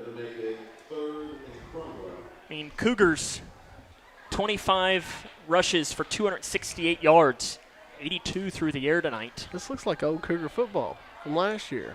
It does. I did appreciate the PA announcer just said it. This is 3rd down in Cromwell. I didn't hear that. I like that, too. That's a pretty good line. That is. Well, let's see. Payne going to go in the gun on 3rd and very long. Let's put this ball in the air and see what happens. Lee is the back to his right. Payne will pass. Nice blitz pickup over the seam, and it is incomplete. Going over the middle. They were looking for Abersold, and it is incomplete. And the Cougars will be forced to punt. Again, no game next week, as it will be. I don't know why the clock is stopped here. There it goes. It continues to run now. As no game next week, bye week for the Cougars. We'll be back at home 2 weeks from tomorrow, as the Cougars will take on Warren Central. Our coverage will begin that night at 6:30, kickoff at 7, and then the week after that will be senior night. As the Cougars take on this school. You may have heard of them, John. I think, is it Bowling Yellow? Yeah, those purples. Bowling Green. What, comes like? in here. Yeah, they may have won the last 2 state championships, John, but we're not mentioning who they beat in those 2 games. It's not important. It's not important. I'm not bitter still. They got a few rings on those fingers, I think. Is this They're our gonna first punt of the night? Punt comes away. It's a good one for Lane Beasley. One.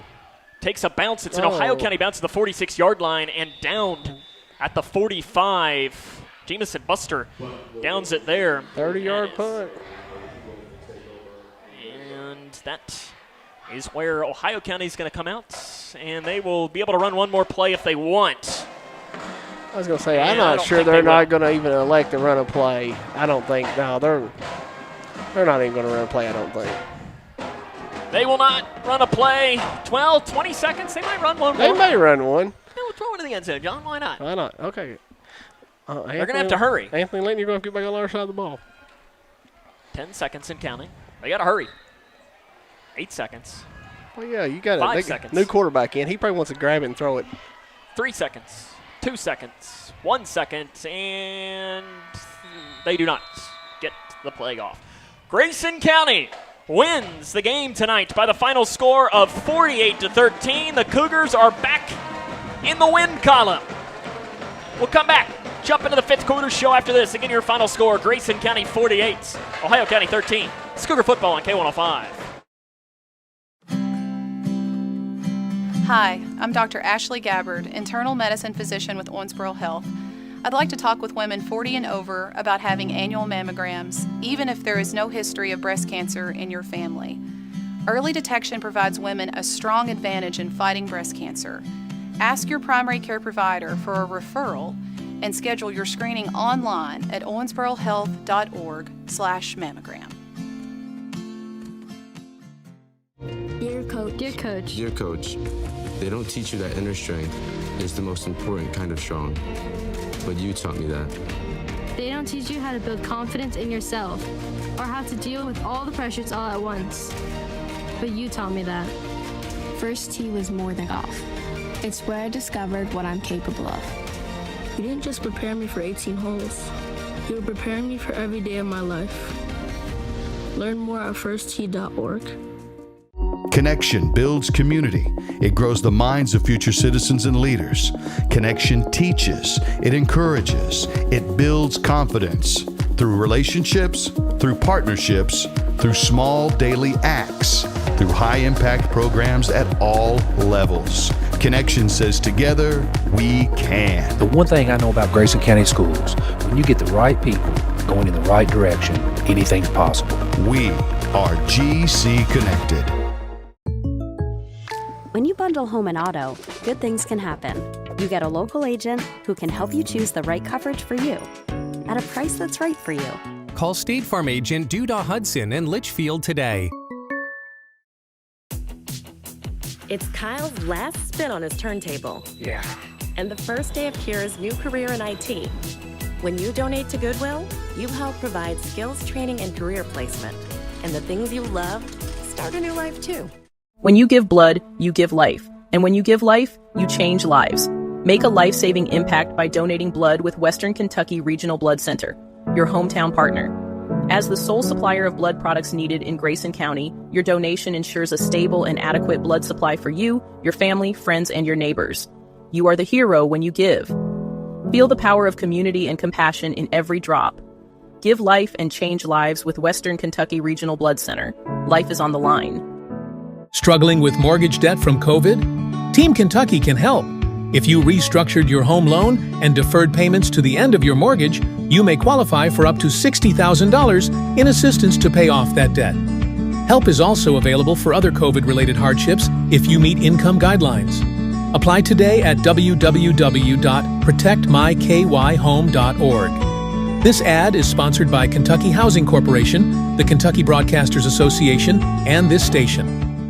Hi, I'm Bob with Hometown Hangout Sports Pub and Grill. You might have noticed we don't have fancy decor or celebrity chefs. It's true, we've ignored the trend of upscale dining and extravagant renovations.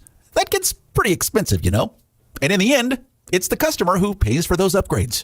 Not at Hometown Hangout. Our guests come to us for one thing, to have a great time. Whether you're with the family, the whole team, or just friends, you'll love our fun atmosphere, exciting games, and great food. Hometown Hangout on West White Oak. See you after the game.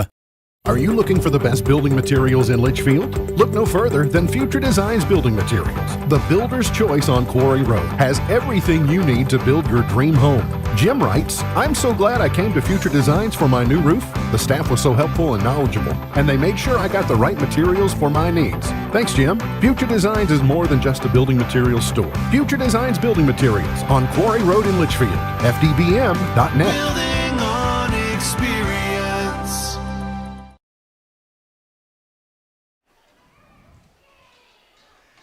Good day to be a Cougar. We haven't said that in a couple of weeks now, as the Cougars pick up a win tonight against Ohio County by the final tally of 48-13. Sam and John will now join you here into our very steamy broadcast booth, as we'll, 48-13. You look at this here, John. It's just good to win one. It was good to win one, and you hate to say it on a 48-13 game, but it wasn't that close. We fumbled going into the end zone, and they scored on two big plays. And they did. And, I mean, you dominated really from the opening snap of this game, and you've got a lot to build on moving forward here in this, as you're now 3-3, and you've got the biggest game of your season against Warren Central. It's this simple, John. It's a one-game season. If you win, you're in the playoffs. If you lose, you're going to have to beat Bowling Green. Yeah. And Listen, John, I love being optimistic, but that's a tall task. That's a tall big task task. to beat Bowling Green with that. But again, you win tonight, and that's the most important game of the season because it's the next game of the season. Coming up next, we'll talk to Coach Brian Jones as the Cougars are winners tonight by the final score of 48-13, as this is Cougar football on K105. I wonder if he remembers how to get here. Midway Pharmacy is your trusted local partner in health and wellness, offering free delivery so you never have to worry about picking up your medications. The friendly staff knows you by name and is always ready to assist you. Living and raising our families in the same community, they understand your needs. With a wide range of services and personalized care, Midway Pharmacy is here to make your life easier and healthier. Visit or call any countywide location today of Midway Pharmacy. Okay, time to see if I got it.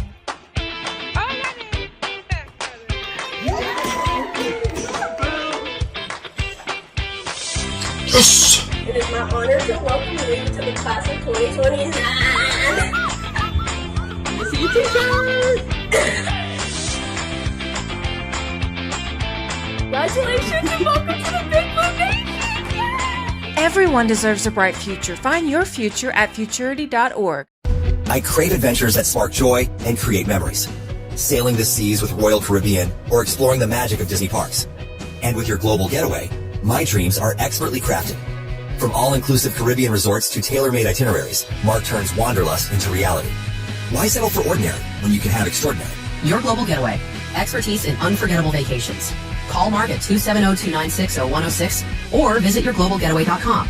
Start living your travel dreams today. Yes, start living your travel dreams today. Smith Overhead Door isn't just about opening and closing. We're about safety, security, and style for your home or business. As a Future Designs company, we're lifting expectations across Grayson and surrounding counties with top brands like CHI and Chamberlain. Hey there, I'm Kevin Brooks with Smith Overhead Door. Whether it's a sturdy LiftMaster for your garage or a sleek Clopay door for your shop, we install and service with a commitment to reliability. Smith Overhead Door, we're opening up possibilities. Secure your entrance at sohd.info.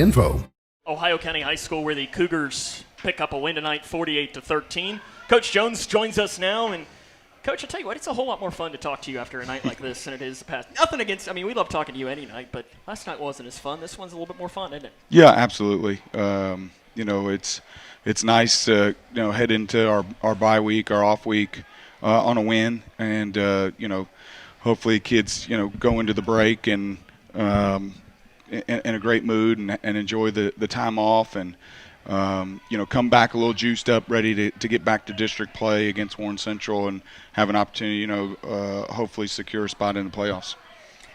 I mean, I think tonight offensively, you've got the numbers John has in front of you. What was the rushing totals there, John? Rushing totals tonight was 268 yards on 25 carries, 6 touchdowns. Pretty good. And an average of how many yards a carry? 10.7.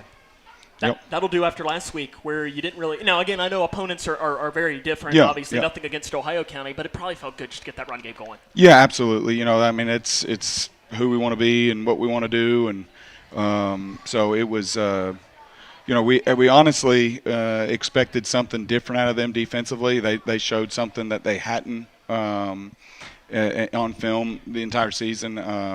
We've watched several of their games and when they were in that even front, that 4-man front like they were tonight, they ended up reverting to it. They went to the double ones, the 2 noses on either side of the center.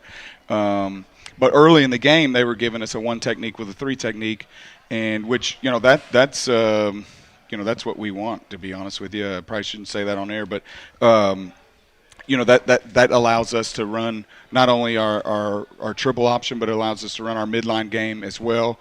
So I thought the kids, did a really nice job adjusting to that early in the game, and it's not something that we worked this week because they just hadn't shown that. They showed the double ones, and then they'd shown a 5-man front a lot, and that's something that we really hadn't seen, and we felt like could maybe caused a little bit more problems, so we focused more on that aspect of their defense. They never showed it once tonight, which kind of surprised me with as much as we try to run the ball. On film, the teams that seemed to throw it more, they gave that even front. The teams that seemed to run it more, they tried to be more of an odd front and stop the run. So they didn't show that, and so there was a few things that gave us some problems there before the half. They started blitzing the linebacker a lot.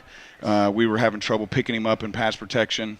But, I still felt like our guys did a nice job picking him up in some of our run game stuff. We got down there close once early and had the fumble. But, the kids played exceptionally hard and made a nice adjustment at halftime. We come back and started running our wham, where we had the H-back and kind of zone blocking, knowing that should be able to take care of the blitz, and then sending our H-back across to kick out the 5. And, E-Mud was able to break some pretty good runs there in the second half before we pulled him. And so most definitely, I thought we'd be able to throw a little bit more, but they gave us some problems in pass protection. So something that, when we get back from break that we'll spend some time working on, just trying to be better in the pass protection game, because we got a couple guys that can throw it pretty good, and we got some receivers that are dangerous with the ball in their hands. So we want to be able to still throw the ball some, but they gave us some pressure, and Nine's a really good player, tough linebacker. He's timing our snap count up a little bit and was able to get in the backfield and flush us out of the pocket. But super proud of how the kids played, and the energy they played with, and so it's always good to get back on the winning side of things, especially going into 10 or 11 days off we're going to be, because when we get our break, it happens to fall on our fall break, and I want the kids to get away, to be honest. It's a long, grueling, hard season, and some of these guys that have played the last couple years for us, have been a couple weeks into November, and they've played a lot of games, and so to have that time off, I feel like there's more reward for them getting away and hopefully coming back hungry, healed up, and ready to get back after it for the final stretch of the season. Take one of the names we called a lot tonight on defense is a guy I think you mentioned him post game 3 or 4 weeks ago is Aiden Stewart. Yep. As a freshman. I mean, he's got just a knack for the ball. It's something about 27 as a linebacker, right? Yeah. He kind of gave a little Mason Miller out there as a linebacker. No, he is very fundamental. I think when we talked about him before, we talked about just how well he tries to do what you're asking him to do. He's very coachable. He works hard, and he's just gotten better and better and better. And we probably should have and could have played him earlier in the season, but he's a young freshman. I think he just turned 14. He doesn't play like it either. No, and we felt like this was a good opportunity to really toss him in the deep end. To be 100% honest, your Greenwoods, your Barons, your Bowling Greens, and Anderson counties, and those teams that are super, super physical. We just had some reservations about throwing him out there in those games, and maybe not being as successful and hurting his confidence maybe. And so we felt like tonight was a good opportunity. He's been playing well. He's been playing well in JV, and we felt like tonight was just a good night to get him out there and get him a lot of reps. And I thought he played outstanding. Another probably somewhat new face, just sophomore. I thought Jace McAllister had an outstanding game. I think that was a good move for us, putting him up front on the D-line. He's another one that just plays really hard, very coachable, tries to do what you ask him to do. He may make some mistakes, but he makes them 1,000 miles an hour. And if you say, hey, we want you to do this instead of that, he's like, okay. And he tries to do that the next time. So, it was nice to see some of those guys get out there. And I think Eli Johnston just keeps getting better week in, week out back there at safety. Got another interception. I think that's his second one on the year. So 50 more from Chaffetz. Yep. From Northern Chaffetz. Yep. So he, that's we're playing a lot of young guys. And it's kind of a double-edged sword. This year, you're going to take some bumps and bruises, and they're going to make some mistakes and some growing pains, but you cannot replicate game reps. I don't care how good your practice is. It's not the same as being underneath the lights on Friday night. And so anytime we can get some of those guys some reps is got to be good in the long run for those guys. John, you got a question? Yeah, I was just wanting to say one of the things I said in the pregame show was our defensive line should like playing tonight as much as they're going to throw the ball. And I tell you what, Lane Beasley and Evan Hasty both had a couple sacks apiece tonight, I think, and that made your secondary get a couple interceptions. Yep. He had to throw it, and yeah. I think early on we were playing a little soft in our coverage. And so they were able to get some quick hitters off on us, some quick hitches and things like that, and the D-line just wasn't quite getting there. And so we had talked to the secondary about, hey, scoot up, put the pressure on, play the short stuff, and then I think that allowed the D-line to really get home and get some sacks there. Probably started kind of getting those midway through the first quarter, right, their second or third possession, and they married each other very well. Once we kind of pressured up a little bit on the receivers, it really helped. So it's kind of those guys rely on one another. If the D-line's getting pressure, you get more errant throws and maybe some bad reads and leads to interceptions. And if the secondary is playing, tight pressure and things like that, it gives the D-line a little extra step or two to get to the quarterback. So, they need each other, for them to both be successful. And so I think tonight we did a pretty good job of that on the defense side of the ball. You get 15 days till your next game, and it's the most important game of the season. One, because it's the next game of the season, but also you win that, and you are pretty close to solidifying a playoff spot. Obviously, some stuff can happen. Greenwood did win 21-17 tonight against Barron. Close game there. But I know you're taking the week off, but when you get back, what's it look like leading into a Warren Central team that's going to light it up through the air, kind of like Ohio County, and they're quick as all get out? Yeah, I think we will come back and we'll do things that's a little bit differently because of the long break. Normally Mondays we watch the previous Friday's game back and talk about those things before we ever move on to the next opponent. And with the long break, we will when they show up Monday afternoon, we'll hit the field and start working on Warren Central. I told them if you get a chance over the break to watch this back and look at some of the things that gave us problems and different things like that, please do so. But for us, we're moving on now to Warren Central in hopes of putting ourselves in a position, to really have a great chance at making the playoffs. And so we will get back and hit the ground running on them, and then play maybe our toughest JV opponent ever in Christian Academy Louisville Monday evening, and then yeah, they probably look like a varsity team. I'm sure they probably do, and so I've always liked to get a game or two in there where I feel like we're really challenging our program and use it as a measuring stick, because I think like last year we went up and played DeSales. And it was a freshman, 8th, 9th, and a few 10th graders went up there and played some of their 8th, 9th, and 10th graders, and were able to win a game. And I think you can reflect on that and use that. But on the flip side of it, I think if we lose that game, we can say, hey guys, these guys are just like you, and what are you going to do to develop over the next few years of your career? And so I think it's a good thing all the way around. It'd be a good challenge for that group to play against a great program like that. Hunter Cantwell is doing a phenomenal job up there with that program, and so they'll come in and we'll play that, and then Tuesday, Wednesday, Thursday, we'll do our best to prepare as much as we can for Warren Central and the amount that they throw the ball all over the place, and and hopefully have a good game plan, and like I said, have a chance, Friday night to win a ball game and put us in the playoffs for several years in a row. Coach, congrats on the win. We'll talk to you in a couple weeks. Go Cougars. That's head coach Brian Jones. We'll come back. Fifth quarter show comes up next. This is Cougar Football on K105. Paying for your student's college can feel overwhelming. Scholarships and grants help, but they might not cover everything. That's where the Kentucky Advantage Parent Loan comes in. With competitive low interest rates and no application, late, or other fees, the Kentucky Advantage Parent Loan offers a smooth and affordable solution. Owned and managed by a state-based nonprofit lender, we're committed to helping families like yours. Apply today and take the next step in supporting their dreams. Visit KentuckyAdvantageLoan.com or call 800-988-6333 to learn more. When I grow up, I want to be a ballerina.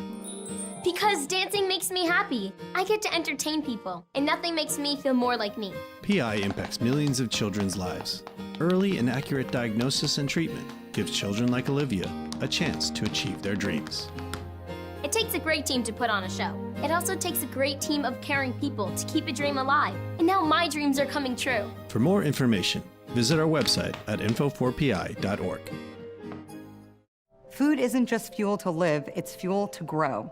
My family relied on public assistance to help provide meals for us. These meals fueled my involvement in theater and the arts as a child, which fostered my love for acting. The Feeding America network of food banks helps millions of people put food on the table. When people are fed, futures are nourished. Join the movement to end hunger, and together we can open endless possibilities for people to thrive. Visit feedingamerica.org/actnow. For each life moment, your kids could get free or low-cost health coverage from Medicaid or CHIP. Kids up to age 19 are covered for checkups, vaccines, dentist visits, hospital care, and more. Your kids may be eligible now, even if you've applied before. And if they already have Medicaid or CHIP, remember to renew every year. Get started now at insurekidsnow.gov. Paid for by the U.S. Department of Health and Human Services. On K105. Barnes Stadium, where, John, it's time now to give out our Hometown Hangout MVP for today's game. And we also have to give out our K105 play of the game. Which do you want to give out first? Let's give out the big play of the game. Play of the game. How about this? I'll take that one. You take the MVP. Okay, How's that sound? That sounds good. We talked, our play of the game, when you have the first pick six in 4 years, you're the play of the game. And guess what? I think that might be the MVP, maybe? I think so, too. So Caden Tyner is not only the play of the game today, but he's also our Hometown Hangout MVP. Congratulations. For today's. So good job to the senior Caden Tyner for tonight's game. Cougars, big win tonight. Rush for, 280 yards? Yeah. Big win for them tonight. Touchdowns in this game. Let me pull up my – Coach Jones put my iPad over there, and he turned it off. Ethan Mudd, 3 rushing touchdowns. Jamycen Buster, 1 rushing touchdown. Trig Payne had 2 rushing touchdowns as well. Cougars will be back in action 2 weeks from tomorrow. They will take on Warren Central. Coverage for that game will begin at 6:30 with a locker room show, kickoff at 7. Let's have a huge crowd at Cougar Stadium. Yes. This squad deserves it, and that's going to be a really, really important game. Big game. John, it's been fun. It's been a lot of fun tonight. Have a safe trip. You too. No, I'm not going.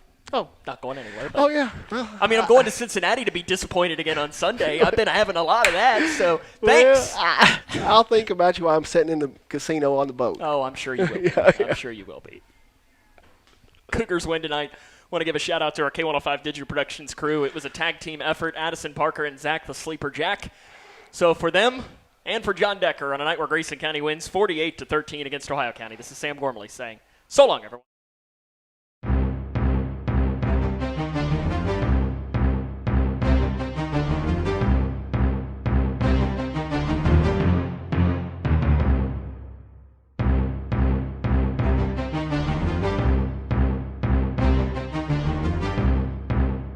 This is Grayson County Cougar football on K105. Tonight's Cougar football contest is sponsored by Future Designs Building Materials, Midway Pharmacy, Owensboro Health Twin Lakes Medical Center, Scotty's Contracting, and Stone, Western Kentucky Regional Blood Center, Your Global Getaway, and by Grayson County Schools.